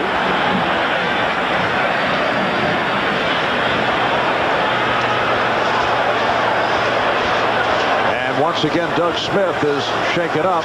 Timeout, who have referred to this game as Super Bowl 25 and a half. It has been a very hard-fought, tough ball game. 6-3 the score. Another long drive underway. The Houston Oilers with the lead on the 2 field goals by Houtfield from 24 yards out. Lowmiller hit from 21. It's a first down at the 22. Penalty markers are down. Irvin's got the call. Stopped by Smith. Very few penalties have been called today. Yeah, it really is. It's just been a great defensive football game. Number 85, false start, 5 yards. It's still first down. That is Don Warren, the tight end, called on the penalty. He moved, and William Fuller came across the line of scrimmage.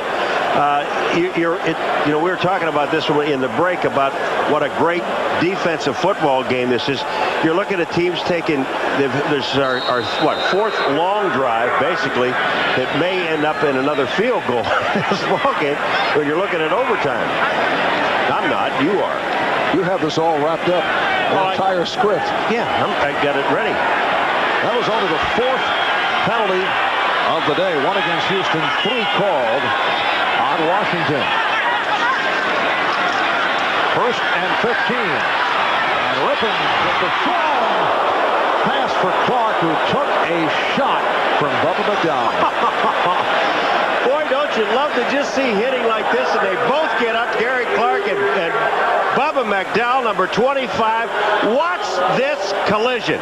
Here comes Clark across. Here comes Bubba McDowell. Bam! Clark went about 3 yards the other way. What a great hit. Bubba McDowell at 6'1", about 195, plays much bigger than his size. He is said to be a linebacker in a safety's body. You play much bigger when you're going about 100 miles an hour. Guys. 2nd down 7 from the 19. Rippon going end zone.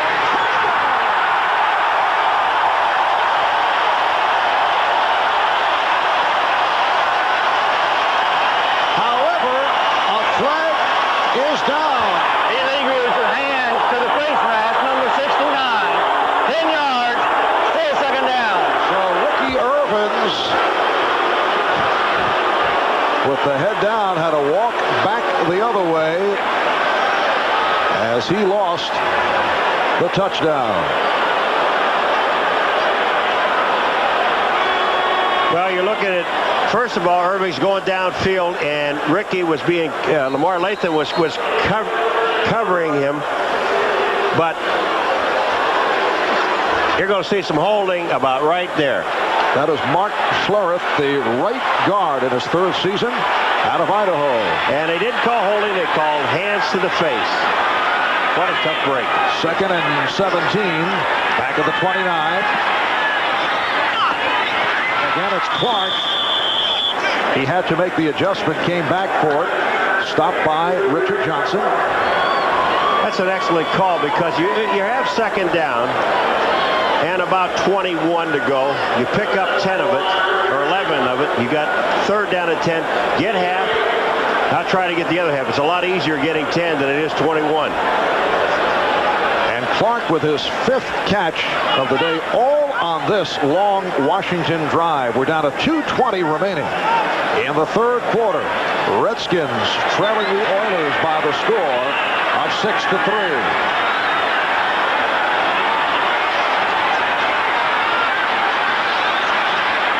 Rippon's pass broken up and a flag down. That will be interference on Richard Johnson. You've got 2 guys that are fighting each other down there, Richard Johnson and Art Monk, and I'm talking about hand-to-hand combat. And Richard Johnson says, "Wait a minute, this could be offense." Defensive pass interference, number 23, first down. Richard is not happy with it. I mean, it's been tough out there on that island. Here it is. Watch the matchup. Now, there's Johnson. He comes down. Art Monk, he pushes him there, which you can't do. Art Monk's left arm pushes off Johnson, but Johnson's holding on. You can see they got locked up. That is a tough call to make. It sets up a 1st and goal down at the 6. Redskins trying to quiet the crowd.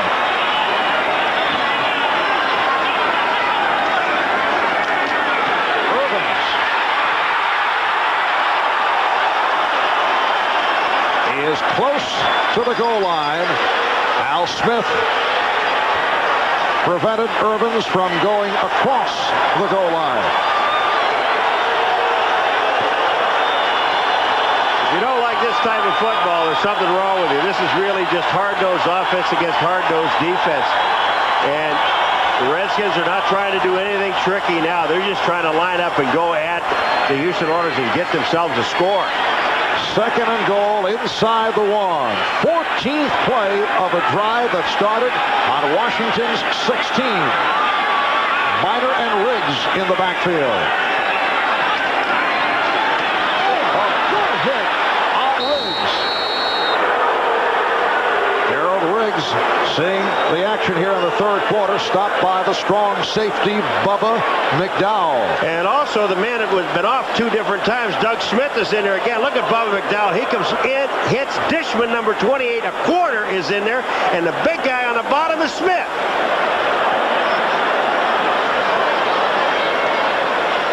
It is a 3rd and goal. The ball, however, is back at the 4. We're down to 40 seconds remaining in the 3rd. It's Houston 6 and Washington 3. Now Biner is the lone deep back. 87 Middleton in motion. Rippon throwing. Threw it away. Saw Monk was covered.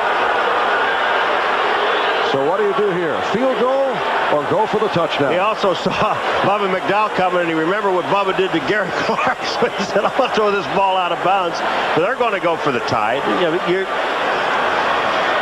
Joe Gibbs is a very conservative guy, and he's going to, let some other things happen. There's a whole quarter to go yet. There's 23 seconds remaining in this 3rd. But with Lohmiller kicking the ball, that's almost automatic. Well, he hit earlier from 21 yards away. This is an 18-yard attempt. And he puts it through to tie the game. In the 3rd quarter here at RFK Stadium in Washington, as Chip Lohmiller, who tied the game a moment ago at 6, kicks it off to the combination of Gary Brown and Alan Pinkett. And Pinkett will remain right there. So Houston will start out from its term matchup of 2 6-2 ball clubs, Detroit and Chicago, with Detroit on top. Buffalo 13-3 over New England. San Francisco maintaining the 7-0 lead. Cleveland by 1 over Cincinnati. Green Bay has come from behind. They've tied the Jets. Minnesota moving in front of Tampa Bay. We're down to 15 seconds to go in the 3rd quarter. Houston first down from its 20-yard line. Houston and Washington even at 6. 81 Gibbons in motion.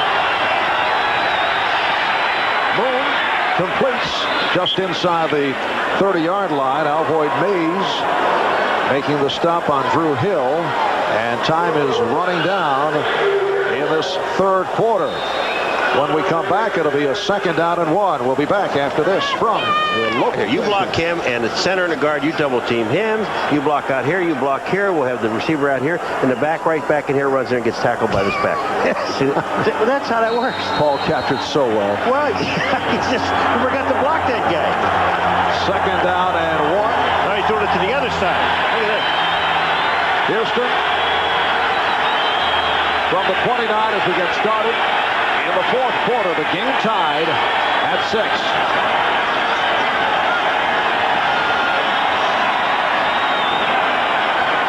And it is fumbled by White. The Redskins claim they have it. Fred Stokes apparently recovered, and it will be Washington ball.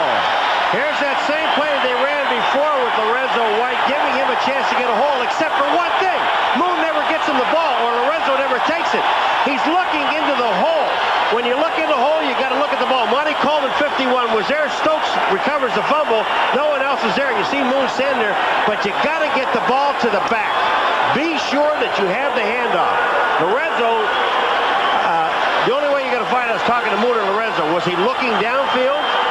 Or did Moon not put the ball where he was supposed to? Well, in the past, Lorenzo White has had fumble problems. 7 last year. Break for the Redskins. First down for Houston, 31. The game even at 6. Minor finding the hole. Just short of the first down.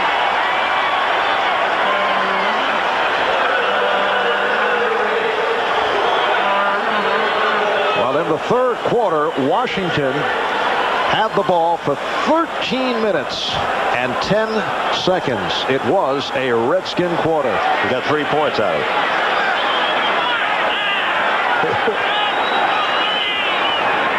Second down and 2 at the 23. Minor.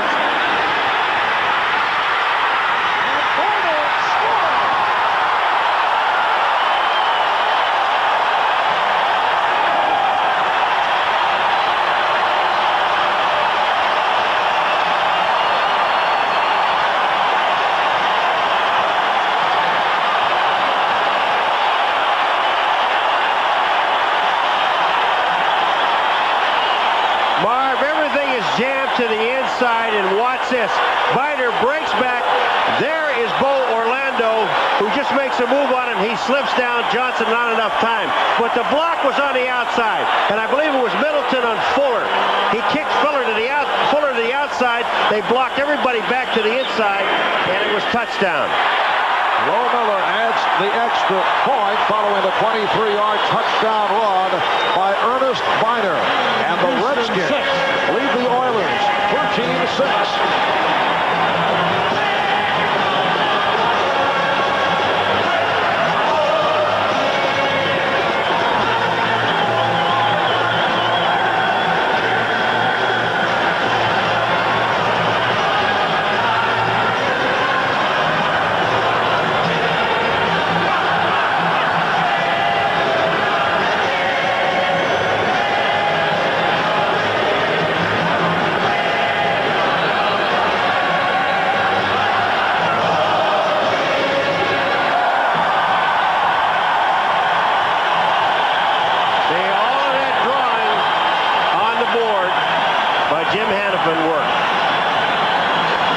The way you laid it out.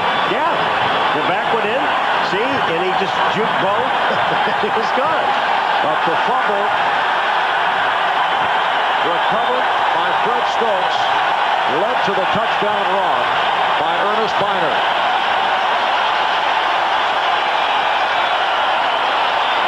.50 seconds gone by. in the fourth quarter.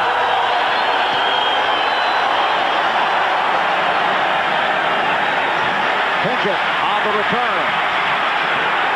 And took a jarring shot.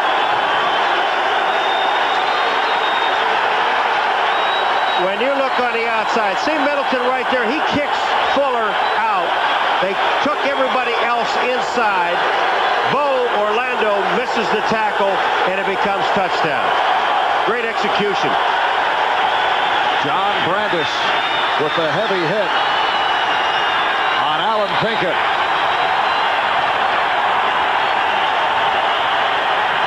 Brandis, one of the Redskins stars on the special teams, and this crowd has come alive. They're rocking now at RFK.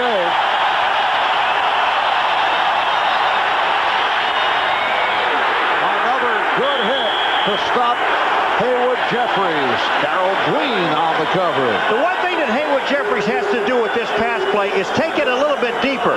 He's only going down about 4 yards. And what's happening, he's not running Darrell Green off. Moon is kind of half rolling out, which takes time. So that means on that particular play, unless Moon just stops and drops it on Jeffries, Jeffries must go down about 10 and then come back. It is a second down and 6 at the 23. Houston Oilers with a record of 7-1. They've won their last 4. First time they've won 4 straight in 11 years. Moon can't find anyone and throws over the head of Lorenzo White. We're set for another update. Let's go to Bob Costas. Marv, in a game of lesser importance and lesser atmosphere, it's Kevin Mack, Ernest Biner's old running mate with the Cleveland Browns, going in for the touchdown. The fumble, recovered by the Browns anyway, came after he had broken the plane, and Cleveland has a 21-20 lead over winless Cincinnati early in the fourth at Cincy. Marv? All right, Bob. Washington Redskins 13, Houston Oilers 6. The Redskins, the NFL's only unbeaten team. A record of 8-0. They lead the NFC East by 3 games. 3rd and 6. And not able to complete for the first down. The ball was coughed up, but it carried out of bounds. Tony Jones with the catch. And it will be a first down for Houston. Yeah, but they'll bring it back to where Tony fumbled the ball. You cannot fumble a ball out of bounds forward, only backwards. Watch it. The pass here, crossfield, tough throw. Here's Jones. He gets hit by A.J. Johnson, 47. The ball goes forward, but it comes back. It's still a first down. You know what's amazing about the Redskins? And you were talking about it with the coach yesterday, is that here's a team that played the Giants, such an emotional game, and now back into this game, which is one of the most important games of this season for them, to stay at undefeated. Question was, could they be sky high 2 straight weeks? Penalty marker thrown. Moon was just trying to throw that one away. Well, one of the things that Moon is pointing at is that as soon as man was there, the way the rule reads now, if the defensive guy goes across, you can still go with the play. Offside, number 71 of the defense, 5 yards, is still first down. Barb already had that. What Moon wanted, the play stopped, because you don't give the defensive lineman or linebacker a free shot at the quarterback. That time, man had the free shot, and Moon wanted the play stopped then. To save quarterbacks is what the rule is for. And it is another first down for Houston. Only their second of the second half. 2.5 gone by in the fourth quarter. Washington Redskins, as we mentioned earlier, have been a superb second half club. Giants saw evidence of that last week in the Meadowlands. Moon, lofty one for Hill. That is intercepted by Brad Edwards.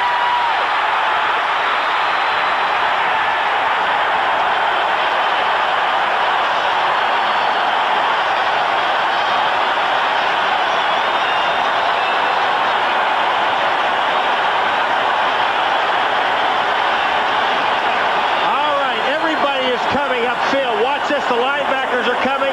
He gets excellent protection in the backfield, but Moon puts just too much air underneath the ball. When the ball is thrown, here come the linebackers. Look at the protection. It's there. But the air he puts under gives Brad Edwards enough time to come across and get the interception.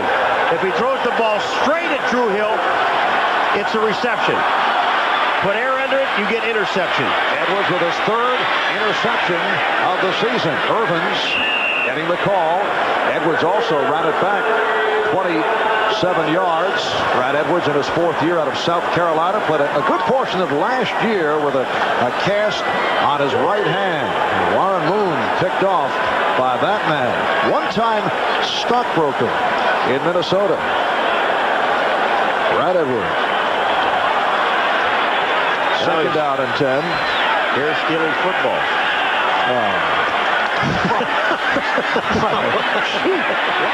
Ricky Sanders.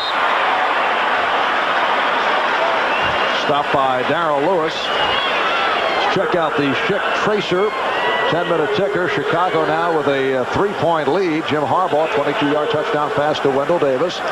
Buffalo now by 6 over New England. Cleveland 21-20 over Cincinnati. Green Bay and the Jets tied at 13. Well, let's review that last line concerning the stock. It had nothing to do with the stock thing. I just said here he is now stealing footballs. And he is. He just stole one from Warren Moon. You'll get a few. No, it had nothing to do with you stockbrokers. It's a third down and 3. And Rippon throws to a wide-open Gary Clark.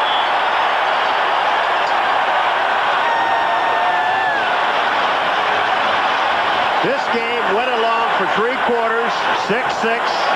Nobody doing a whole lot, just kind of sparring back and forth, and then all of a sudden the things start to open up. Look at Clark. Disman's playing short. He's looking for coverage deep by Bubba McDowell, who never gets over there. Clark makes the catch and the first down inside the 15. 6 receptions, 88 yards for Clark. He started late. He's come on in the second half. A first down for Washington at the Houston 12. And a fumble on the snap. Houston said they have the ball. They have recovered.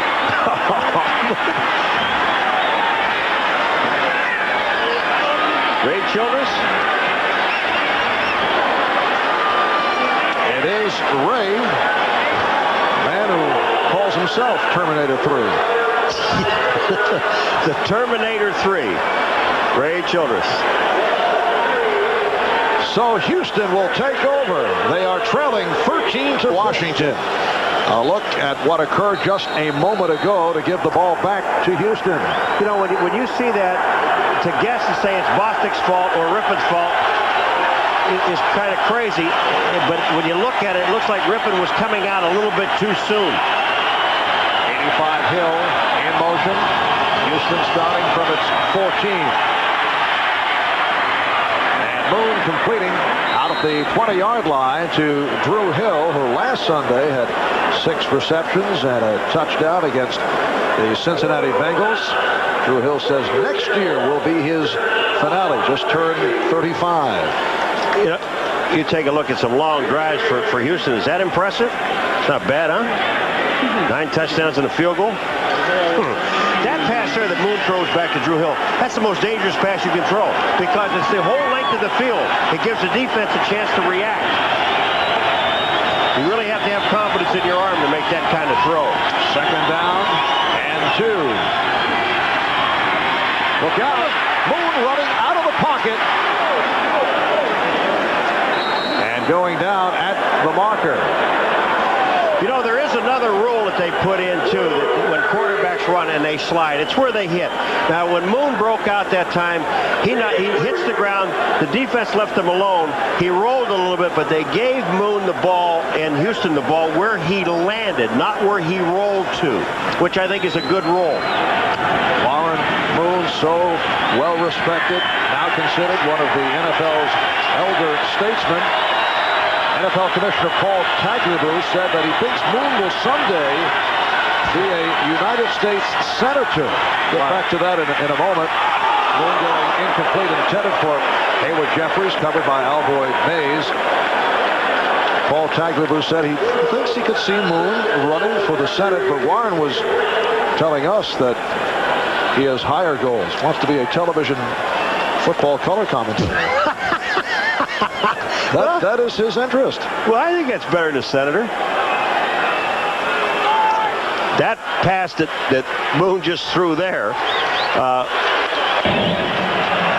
was, if it was on target, it would have been intercepted. He threw the ball, looked like he almost threw the ball away to avoid Mays' interception. 2nd and 10 from the 26. And Moon throws the long ball. Intended for Curtis Duncan. Martin Mayhew with the coverage. That was tremendous coverage by Martin Mayhew. I don't think they've thrown the ball more than once or twice to Duncan all day long. And late, or right in the middle of the 4th quarter, here comes Moon back to Duncan. And watch this by Mayhew. He catches up the ball, is hanging again. Duncan had to slow down. Mayhew caught up. Now it's 3rd and 10. Martin Mayhew, one of a host of excellent pickups on Plan B by Charlie Casserly. Began his career with Buffalo. And Moon's pass was intercepted. Let's see what the ruling is. Mayhew feels he picked it off. It was intended for Duncan. And yes, he has.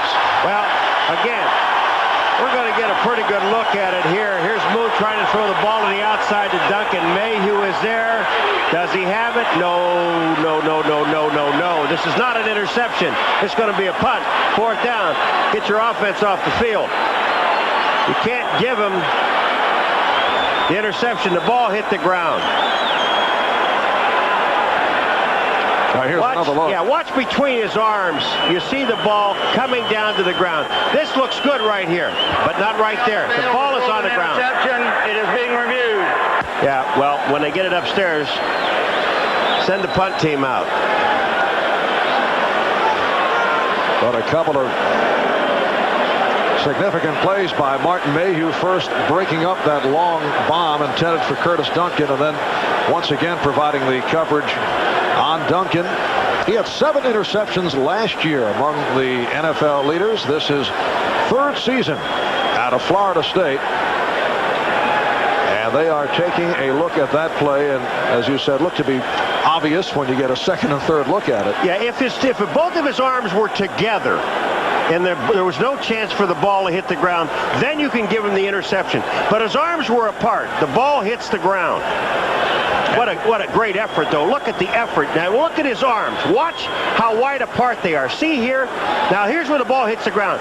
Had his arms bent together and he had his elbows tucked in, they would have given him the interception. And Martin knows that. Yes, he does. But is not going to say anything about it. He wants the guy upstairs to say it. Instant replay reviews it as an incomplete pass. Thank you.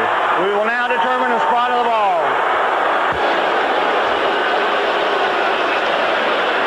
So they are determining the spot of the football, and then Greg Montgomery will punt.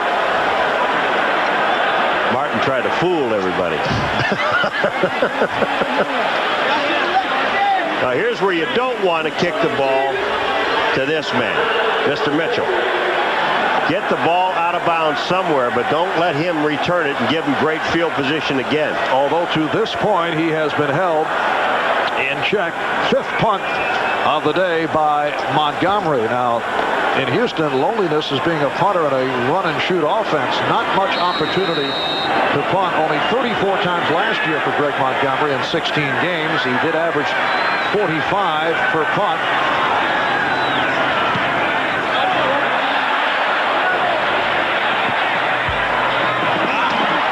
Mitchell, after fielding it, took a hard hit.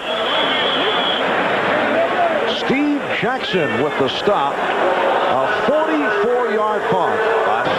9 minutes and 9 seconds to go in this 4th quarter. They're putting a wrap around the waist of Haywood Jeffries. That's not a good sign. And Washington back to the offense from the 31. Ernest Biner, who has run well, reaching out near the 35. Al Smith made the stop. A look at the Schick Tracer 10-minute ticker.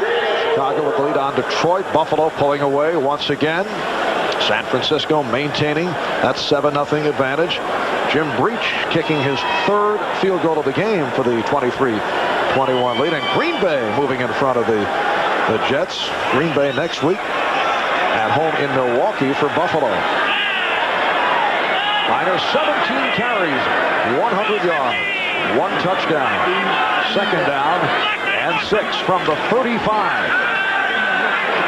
Griffin going sideline for Art Monk. And he has the first down, covered by Bubba McDowell. Ripping on this rollout, and then watch Art Monk on the top of the screen. Now watch what he does. He goes out, settles himself, looks for the marker. He's sitting right there. Talk about heads-up play. That's the third or at least 3 times that we know of this game that he has done that, to just get enough to get the first down to keep the drive alive. 8 catches, 60 yards for Art Monk. First down at the 43. Washington leading Houston by the score of 13-6. Miner off the delay. Lamar Latham made the stop, along with Marcus Robertson. Well, Ernest Biner bouncing back from last week against the Giants when he was held on 10 carries, only 11 yards. And here's Ricky Irvins came on and had that terrific second half. Here's where the Redskins, they go to 3 tight ends, and they'll throw from this formation. But what they want to do now is control the clock. They're getting down to 7 minutes to go in the fourth quarter. All they want to, don't make a dumb mistake. Don't expose the ball, because they've had some turnovers already in this ball game. Second down and 6. And a penalty marker down. Biner stopped by Smith. Now, if that's holding on a running play, that is a dumb play. This is something you don't want to do. You've got a drive going. You got second down and about 7. Holding number 85, 10 yards. Repeat, second down. That's the tight end, Don Warren. This is the things that, you know, when you start going gray, these are the things that make you go gray as a coach. You're in a drive, everything is working, you're running the ball, you're picking up anywhere between 4 and 6 yards a carry, you're throwing short passes to pick up first downs, and then you get yourself into a situation now where it's second down and about 17. And Paul, the Redskins still going with Addix and Grimm at the tackles, with Lachey and Jacoby shaken up earlier. Another penalty marker thrown. Irvins out to the 45-yard line, stopped by Richard Johnson. Another holding penalty. It's another 10-yarder. Number 69, 10 yards, still second down. And once again, it's the right guard, Mark Schlereth. I mean, again, you don't know how costly until the end of the game these things are. But you're in a situation now that you get the ball back, you stop Houston, one of the more powerful offenses in professional football, and you're on a move, you pick up a first down, you've got second down in about 6, and now you're looking at second down and 26. You mentioned a powerful offense. Well, they have been handcuffed. Time of possession has certainly contributed to it. They have not allowed Houston to have the football as often as they usually do. Here's Irvins. Bubba McDowell on the stop. Just under 6 minutes remaining in the fourth quarter. Well, Paul, here it is, the Xerox Sports Facts. And our question, and remember, don't give the answer right away. With Joe Montana injured, which active NFL quarterback has the best starting record? Can I give a hint? No. Let me give a hint. Plays with the Redskins. We are talking this time within the framework of football. Yeah. Okay. I'm giving a hint. He plays. You were into the National Hockey League last time. There it is. Mark Rippon, 27 and 11. Rippon on third down and 15. Couldn't find anyone. And then just throws one away. Gary Clark in the area. And the Redskins forced to punt. Here comes Kelly Goodburn. You know, you see the influence of Joe Gibbs with Rippon on that particular play. Here's Rippon, trapped. He's running. Childress is chasing him. They're sending a linebacker up to nail him, and he knows he can't complete the ball because everybody's covered. He throws the ball away. Heads up. Ernest Givens back at his 20. Washington suspecting that the Oilers might go after them. Here they come. They had been laying back earlier. Givens with nowhere to go. A 40-yard punt. Houston back to the offense with 5 at RFK Stadium in Washington. We're checking the Houston offensive line. They've been doing some shuffling here in the second half. A lot of shuffling. Flannery is out. Dave Williams is now playing left tackle. Gene Stankuler, number 70, is playing right tackle, and Doug Dawson is playing right guard, number 66. And they start out from the 21. They're trailing by a touchdown. Look out, Moon in trouble. Did he get it away? Penalty marker down. Fred Stokes on the blitz.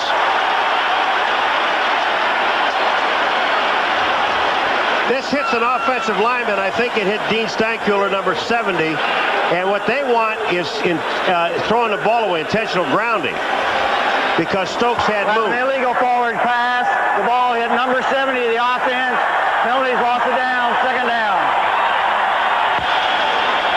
Now, I see.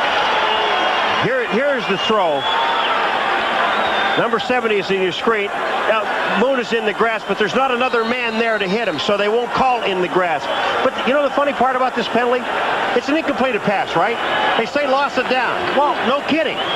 Shouldn't there be a penalty involved in there, at least a 5-yard penalty? That's right. Houston was not really hurt by this at all. Hey, if it's the ball thrown in the ground or hits the lineman and goes down to the ground, it's incomplete. They lose it down anyway. It's a 2nd and 10. From the 21, Tony Jones split to the right side. Now Moon getting the protection as Drew Hill. Oh, nice move by Hill. And he has the first down. Andre Collins got him out. Well, Danny Copeland now knows what it's like from the other end of it. Here comes Drew Hill. Watch, he's just going to sit down about the 26-yard line. Now he's going to make that quick move inside. Copeland takes, that's Darrell Green takes it. And he comes back to the outside, and they pick up a first down. What a super move. 9 catches, 75 yards for Hill, who went for 15. Again, Jones to the right. Jeffries is to the left side. 4:15 to go in the fourth quarter. And it's through the hands of Givens. That was thrown very hard. Brad Edwards was all over Ernest Givens. You know, they've had success with throwing to the back coming out of the backfield, who was Lorenzo White, with screens or just getting him out of there. That time, the Redskins ran a blitz. You've got Alan Pinkett back there who can catch the ball. He's got excellent hands. Don't forget about that guy. If you're going to have him in the backfield, go ahead and use him. That time he had to step up for one of the blitz men, which he did a good job. But I also wouldn't forget about him.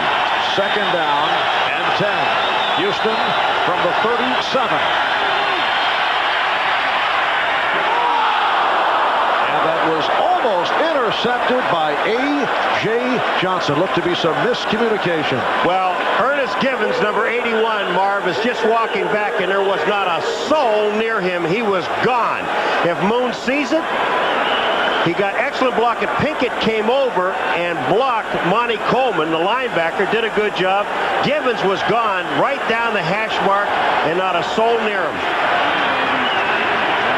The Houston Oilers, the high-powered Oilers of the run and shoot, have not scored a touchdown. And the Redskin defense has allowed 1 touchdown or less in 6 games. 13-6 Washington with 4 minutes to go in the game. Moon, and a penalty marker is down once again, nearly picked off the pass intended for Tony Jones. Now Washington say it's on Tony Jones, number 82, but it's going to be against the Redskins. Pass interference, number 35, first down. Martin Mayhew, and he was covering Tony Jones. something had to go wrong here because of where Moon throws this ball. There it is. There's the grab. You can't grab him. That is pass interference. No wonder Tony Jones couldn't get back to the ball. Again, don't forget about Pinkett in the backfield. And the Redskins, I know they're not forgetting about it because it just seems that Wilbur Marshall, number 58, that he is the guy that's watching Pinkett all over the field. That was a 24-yard penalty, setting up first down at the 39 in Washington territory. Moon able to complete down at the 20-yard line. So Drew Hill with a 20-yard pickup for his 10th catch of the day. You know, when Moon throws this thing and it's going to come right at you, take a look at what's the zip on this ball. Bang, here it comes. No air underneath it. No chance to react. Elwood Mays did not have a chance to react when that ball comes zipping like that. The one that he had intercepted and almost intercepted, when you put all that air underneath the ball, it gives the defense time to get there. Well, those who criticize the run and shoot say you go up and down the field, up and down, but sometimes it's difficult to cash in. Let's see what the Oilers can do. Lorenzo White is back in. Moon completing down at the 15 with Jones. That is his second catch of the day. A.J. Johnson making the stop. It'll be a second down and 3 at the 13 with just under 3 minutes remaining in the fourth quarter. All right, Lorenzo White is back there blocking with him. Look at this. They get excellent blocking, excellent protection, and when Moon has time to find, because there are little people running around out there other than Hayward Jeffries, he's got to have some time to find them. But now they got the big guy, Lorenzo White, back there blocking, but they also were throwing the ball to him. Second and 3. Redskins 13, Oilers 6. Moon finding the open man once again. Leonard Harris, who is reactivated after being sidelined 6 weeks, breaking a bone right above his knee, makes his return with his first catch of the day. He's going to find Leonard Harris. They've been looking all over. Look how quick that pass is to the outside. You had an excellent pickup by the offensive line and the back to get the protection for Moon. And it is a first down, a first and goal at the 3rd quarter here in Washington. The Redskins with a 13-6 lead. And the Oilers with a first and goal at the 3. And this is, it doesn't take a genius to figure this out. It's four down territory. You've got to go for the touchdown. Field goal means absolutely nothing. Lorenzo White, the lone deep back.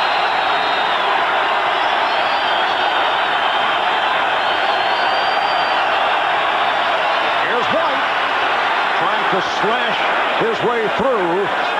Houston indicating touchdown, but White was stopped short. And a timeout has been taken by Washington. With the timeout, we'll take a break. Harbaugh combining with Wendell Davis on a touchdown, 20-10 Chicago lead. Cincinnati maintaining the 2-point lead. Green Bay with a 16-13 advantage on the Jets. Well, you know, let's take a look at Houston. Now, that time they picked up, what, 2.5 to almost 3 yards? I'd run that same play, going over Monchuk, the same play 4 times if you had to. Second and goal after 1. White is the running back. And it's Moon on a quarterback sneak, driven back.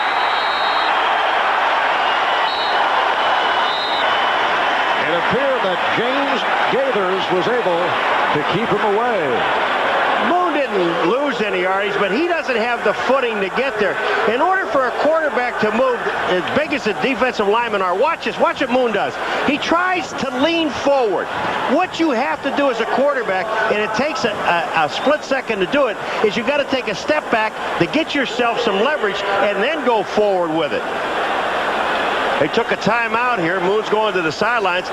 You got to go back to Lorenzo White again and just let him pound it off. He's back in that single back situation and run him right off of Monchuk. And I think you'll see the score. A minute 45 remaining in this fourth quarter. It is a 3rd and goal at the 1. Washington down to 1 timeout remaining. Next Sunday, NBC Sports presenting an NFL doubleheader starting 12:30 Eastern Time with NFL Live. Most of you will see Jim Kelly and his Buffalo Bills play Green Bay in Milwaukee. We're going to be there. Yes, we will. I'm looking forward to Milwaukee. Now, let me tell you, remember in the Jet game when Moon ran the quarterback option going down the sideline? I wonder, or down the line of scrimmage, I wonder. Oh, another timeout. So Houston with 2 timeouts remaining. And we'll be right back over there to come up with the perfect play. But the guy that's going to call the perfect play is Kevin. And he's sitting over there with that headset on just saying, hey, I'll make the call. I'm the offensive coordinator. You know, when Moon ran that quarterback sneak, Marvy actually did lose a half a yard. It is a 3rd and goal at the 1. The lone D-back, Lorenzo White. Here's White. Touchdown. And now a pressure moment for Ian Halfield. See, I called that play 2 plays ago. But then you got to send the big guy up the middle. And here it comes, straight up. And Munchak and Matthews just get 2 excellent blocks. And when you knock the defensive man off the line of scrimmage, you get the touchdown. The Oilers now trail by 1. Ian Halfield has had a number of adventures. Remember, last week he missed 2 extra points, got a bad snap on another one. He has a new holder in the punter, Montgomery, trying to tie it. Whoa! He almost missed it. Mr. Excitement. Look at Jack scratching his head. But the game is tied at 13 with 1 minute and 42 remaining in this 4th quarter. Didn't look too good. It looked scary. Well, tonight, Halfield teeing it up, getting set to kick it off. The game is tied at 13. That is time remaining in this 4th quarter. A matchup of the 8-0 Washington Redskins and the 7-1 Houston Oilers.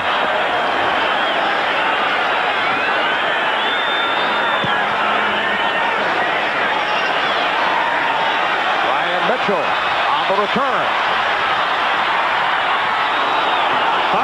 He got it loose. Houston claiming they've recovered. We'll have to wait and see until they unravel. Brian Mitchell took a shot, and it will be Houston ball. And they'll review it to make sure he wasn't down, so don't get too excited. But it looked like the fumble. The ball did come out on the return. Here comes Mitchell. What a great shot this is right from behind. You'll be able to see it. Here comes that ball is out. No question about it. The ball is out. Steve Jackson almost had it in his hands. And then the Houston Oilers come up with the ball. What field position this is. You know, remember something. Here it comes again. What a great hit. That ball does draw a crowd, doesn't it? You know, let me just tell you something. When we started this game, we talked about how evenly matched these 2 teams were, offensively and defensively. Listen to this. The score is 13-13. They averaged 12 points. Washington, Houston, 13 on defense. Mike Dumas on the recovery. And it's a first down at the 23-yard line. White could not get outside. Monty Coleman was there to hit him for the loss. And a timeout has been taken with 1 minute and 28 remaining in the 4th quarter. Washington using its final timeout. Houston has 2 left. Yeah, Washington uses a timeout here because they want Houston, I guess, to put the ball up in the air. But the reason they're using the timeout here, they figure they're not going to get the ball back basically with much time on the clock. So they're trying to hold them here forced Houston to throw the ball. This is going to be, if Houfield kicked the ball now, it would be a 43-yard field goal. So Washington, they don't care if the clock runs out and it's tied. Ian Houfield, a young man who has had very limited experience, did not kick much in high school and in college of Tennessee. In fact, he was the backup, cut by 7 NFL teams. 1 WLAF team said no to him. He had been kicking for the Oklahoma City Twisters, a semi-pro club. Had his agent call Houston management after he sat in a bar, watched veterans Teddy Garcia and Raul Alegre struggle in the first 2 preseason games. Got a shot with Houston, made the club. He's had some tough times recently, but he's done all right today. Second down, 14. Moon able to complete. Ernest Gibbons stopped by Charles Mann. Clock is running. Down to 1:15 remaining in the fourth quarter. One-time Washington Redskin head coach and player Jack Pardee came to Washington back in 1971 as a 35-year-old linebacker. He was a card-carrying member of George Allen's over-the-hill gang after his all-pro days during a long career with the L.A. Rams. He was fired, though, by the Washington Redskins by the new owner, Jack Kent Cooke. Joe Gibbs took over. Pardee says it's not a grudge match, but others on the order say he watched this one badly. White stopped by Monty Coleman. Down to 30 seconds. Moon took that play clock down to 1 second. This is the field goal. They just put the ball, try to put it in the middle of the field, or basically in the middle of the field. And now they'll let the clock run down to about 4 or 5 seconds. Call a timeout. I'd let it run down to 3. So you don't have to kick off. And this would be a 33-yard field goal attempt for Houfield, who earlier hit from 24 and also converted the extra point. So we're down to 4 seconds. Check of the cannon, 10-minute ticker. One final Buffalo. Just getting by New England. Well, Green Bay and the Jets go to overtime, and Minnesota has knocked off Tampa Bay. And coming up, the Head and Shoulders NFL Live post-game show, hosted by Bob Costas. 4 seconds remaining in regulation. Houston and Washington tied at 13. Perhaps the Houston Oilers career of Ian Houfield on the line from 33 yards away. And missed it is no good.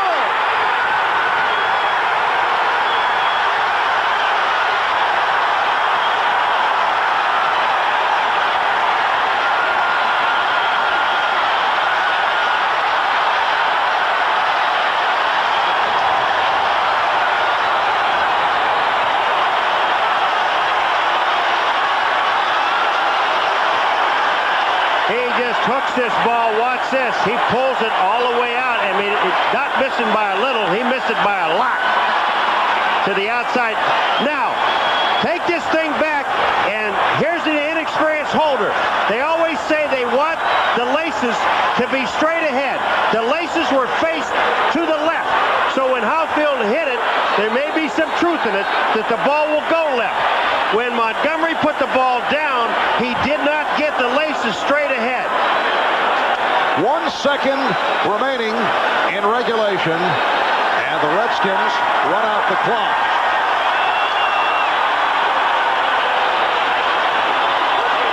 So we're headed to overtime.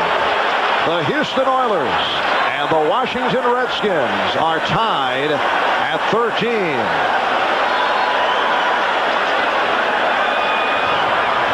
Overtime is coming up as Ian Houfield not able to hit from 33 yards away. All right, hold it right here. You see the laces, Marv? They are facing to the sideline. They're facing the way this ball is missed.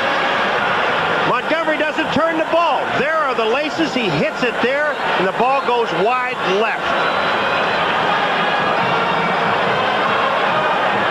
And we will have the coin flip for overtime.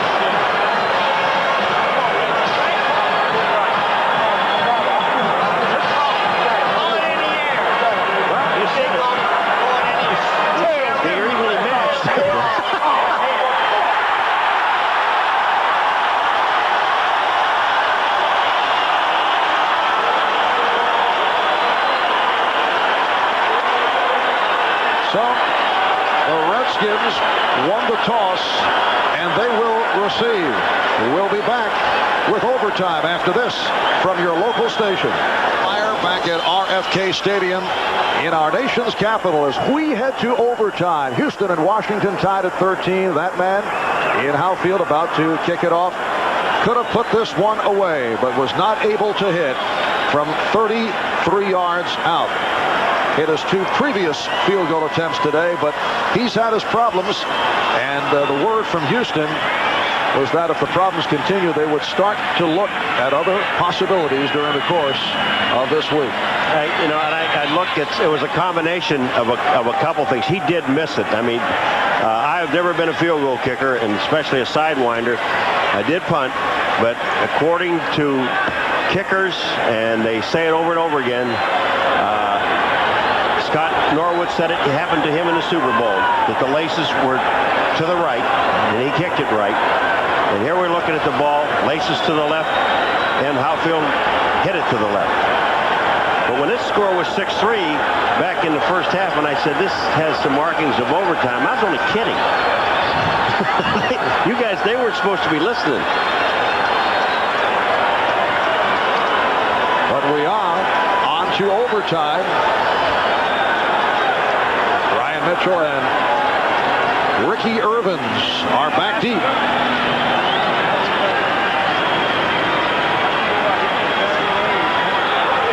Washington Redskins, record of 8-0 overall. They've won 9 straight regular season games going back to last year. They've won 12 of the last 13. Their last loss at the hands of the Giants, Game 5 last season. Houston has won 4 in a row. First time they've won 4 straight in 11 years, and they are at 7-1. The best start in the history of the Houston Oilers franchise. Here's Mitchell, who coughed it up last time he returned. Oilers going for the ball, and he's able to hang on. Mike Dumas leading that charge to make the stop. I know the Redskins were happy when Howfield missed the field goal, but that man, Mitchell, was probably the happiest man in the stadium after coughing up the kickoff return. That was turnover number 4 for Washington today. 3 fumbles and an interception. Houston with 2. Ryan Mitchell in a second year out of Southwest Louisiana. So the Redskins start from their 14. Rippon with the sideline pass for Sanders. Covered by McDowell. It is a first down for the Redskins. They just throw this. They split the tight end to their right, and they put the 3 wide receivers to one side. Bubba McDowell is there. Sanders to stay in bounds and pick up the first down. Just heads up play. Good throw, good catch. Ricky Irvins is the lone deep back. Rippon is now 20 for 31. Rippon in the time has Irvins. And he's hit down across the 30-yard line. He's going to throw the ball out to Art Monk, number 81. But Bubba McDowell got right in the way. Had he thrown it, it would have been intercepted, or at least had a shot of intercepting, go for a touchdown. Rippon pulled the ball back and hit Irving. It's a second down and 4. Washington at its 31-yard line. Redskins and Oilers tied at 13 with a minute gone by in overtime. There's nobody on Monk. And he went that way, but it was deflected. Nobody lined up on Monk. Bubba McDowell did line up on it, and then decided to blitz. He moved inside, and Monk was standing there. He ran outside, so he runs out into coverage, and then the ball was tipped. The ball is tipped at the line of scrimmage by Jeff Alm. But when you looked at Monk, he was standing out there. Margaret it's unbelievable that they didn't cover him. Of all people. Yes, Artis had a pretty fair afternoon. We'll put somebody on him. Ernest Biner has checked back in. 3rd down and 4.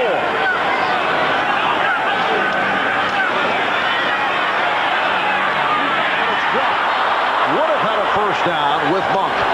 Good hit by Richard Johnson. Boy, that time you talk about closing on a player. Now, I don't know if this ball is thrown behind enough, but Richard Johnson makes an excellent play. Here comes Monk. He's delayed, coming under. The ball is thrown. No, the ball hits him in the hands. Should have caught it. Richard Johnson, a player who has resurrected his career following his backup duties in the days of Jerry Glanville. He spent a lot of time in the Jerry Glanville doghouse. Ernest Gibbons back. Kelly Goodburn will punt from his 16th, 4th punt of the day for Goodburn. Short. That was not what he had in mind. Fielded by Gibbons. Once again, the strong coverage by the Redskins. It's a 44-yard punt and a 13-yard return. So Houston now will take a crack at it here in overtime. Kurt Cavea made the stop on Gibbons. Next Sunday, NFL doubleheader here on NBC starting 12:30 Eastern time. A look at the lineup. Did Cincinnati win their first game? They were winning. They were beating Cleveland. They have a chance. Jets and Indianapolis, they were tied. Indianapolis has a chance to win their first game. And the Redskins have a chance to lose their first game. Well, Paul, let's check that Cannon 10-minute ticker. Yes, Cincinnati the won. Bengals pull it out, so they are 1-8. Cleveland drops to 4-5. Jim Breach with 3 field goals, including the game winner. Houston 1st down from the 31. Off the draw, White for a short pickup. Stopped by Bobby Wilson, the rookie from Michigan State. A rare 1st-round draft pick. Getting some action for the Redskins. That's almost a story in itself, isn't it, to have a 1st-round draft pick here in Washington. Bobby Wilson came up with a pivotal play against the Giants last week when he dropped Rodney Hampton for a 6-yard loss and a 3rd and 1 in the 4th quarter. 2nd and 8 from the 33. Houston has run for only 25 yards today.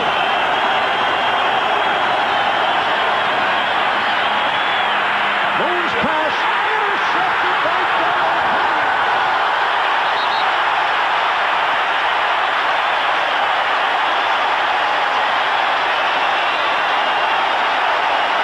What a super play by Darrell Green, because what happened is Moon is throwing the ball to Hayward Jeffries, and Darrell Green comes around him. He is much right to this football as Jeffries has. Moon is being hit, but look at that play. Now Jeffries is looking to get a call there, but this is just super defense. Look at Green. He's going right to the ball. No hands on Jeffries, but Moon was hit when he threw it. 5th interception of the season. Turnover. The interception by Darrell Green to get the ball back for Washington. The man that caused it is Gathers, is number 97, who just takes the offensive lineman all the way back into Moon and knocks Moon off stride. And the ball was thrown to the inside. Darrell Green makes the reaction, gets his interception, and now the Redskins at the 33-yard line. They were reviewing this so that people understand that there was no evidence of anything but an interception. So Darrell celebrating his 5th interception of the season. And Washington starting from the Houston 33. 2.5 into this overtime session. Here's Biner inside the 30. Ernest Biner has cracked the 100-yard mark. Al Smith made the stop. Darrell Green, the fastest man in the NFL, again. You know, with Low Miller, and he's up here on about the 40-yard line. He's on the field swinging his leg. You know, he is so accurate. Where do you have to get to, Marv, where you just decide, okay, it's time, let's put him in and let's end this thing? He has one of the strongest legs in the game. Last year, hit from 53, 55, 56. Second down and 5 at the 28. Change of direction by Biner, looking to protect the ball. And I don't imagine that the Redskins will put the ball in the air in this part of the field under any circumstances. I mean, you're in Low Miller's range right now. If he kicks the ball's at the 25. It goes back to the 32, which is a 42-yard kick. That's not that much for that young man. I mean, he can flat kick a football. He hit earlier from 21 and from 20. He is 17 for 21 for the season. One of the NFL's best, waiting in the wings. Third down and 2. Biner looking for the first down. I think he's going to be about half the football short of the first down, which brings in Chip Lowmiller. Might bring him in anyway. They're going to be short. You are anxious to wrap it. No, 8 o'clock flight. I'm around for a while. But I don't think they made it.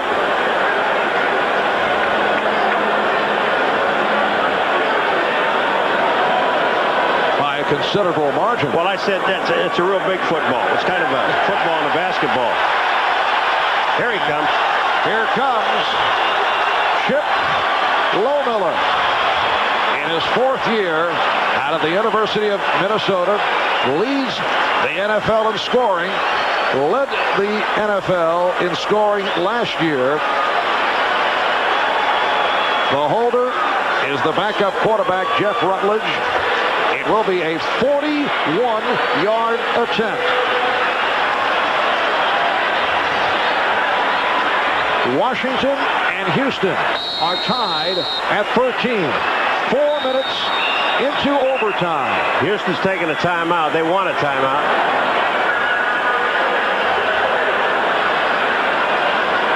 You don't take a chance. But I was looking down there before they lined up, Marv, and Houston they're going to have 11 men right up on the line of scrimmage coming. If the holder just dinked the ball over the line of scrimmage, it's touchdown.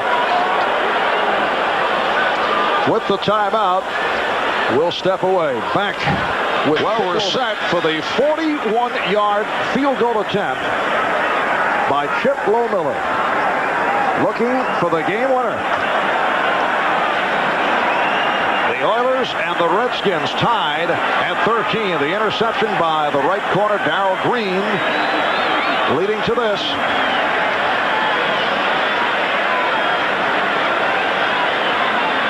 Houston a moment ago taking the timeout. A lot of thinking time for Chip Lowmiller.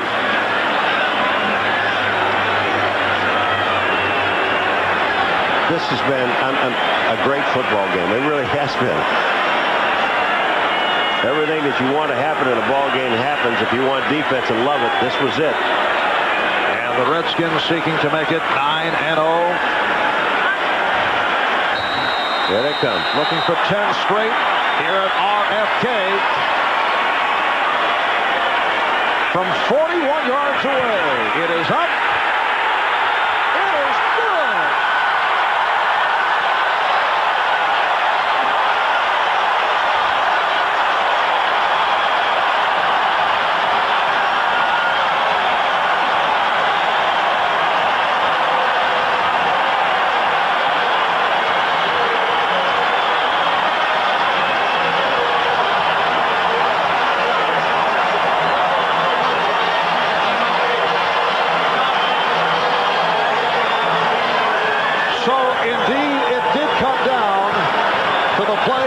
Special teams. Ian Houtfield not able to convert.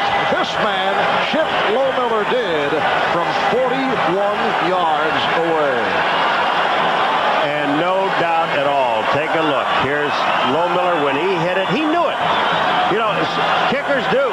When they hit it, he hit that ball. He absolutely knew. You know, he was out here for about an hour and a half before the game, kicking the ball. And the Redskins have defeated the Oilers by the score of 16-13 to go 9-0. Houston drops to a record of 7-2. Joe Gibbs celebrating. The NFL's only unbeaten team. They've been so dominant here at home under Joe Gibbs. Warren Moon, who finished up 25 for 45, 250 yards, but intercepted twice, and the interception by Darrell Green led to the field goal by Low Miller. Mark Rippon, 21 for 34 for 195 yards. A look now at today's Canon camcorder replay of the game. And it is Ernest Biner going for 23 yards on the touchdown run early in the fourth quarter to lead Washington to a 13-6 lead. A superb day for Biner. 21 carries, 112 yards, including the one touchdown. And the employee owners of Avis salute the game's most valuable player, Ernest Biner, as the winner of the We Try Harder Award. Avis, the official car rental company of the National Football League. Thanks to our producer, John Faratzis, our director, John Gonzalez, our statistician, Mr. Stats himself, Elliot Kalb. In overtime, the Washington Redskins defeat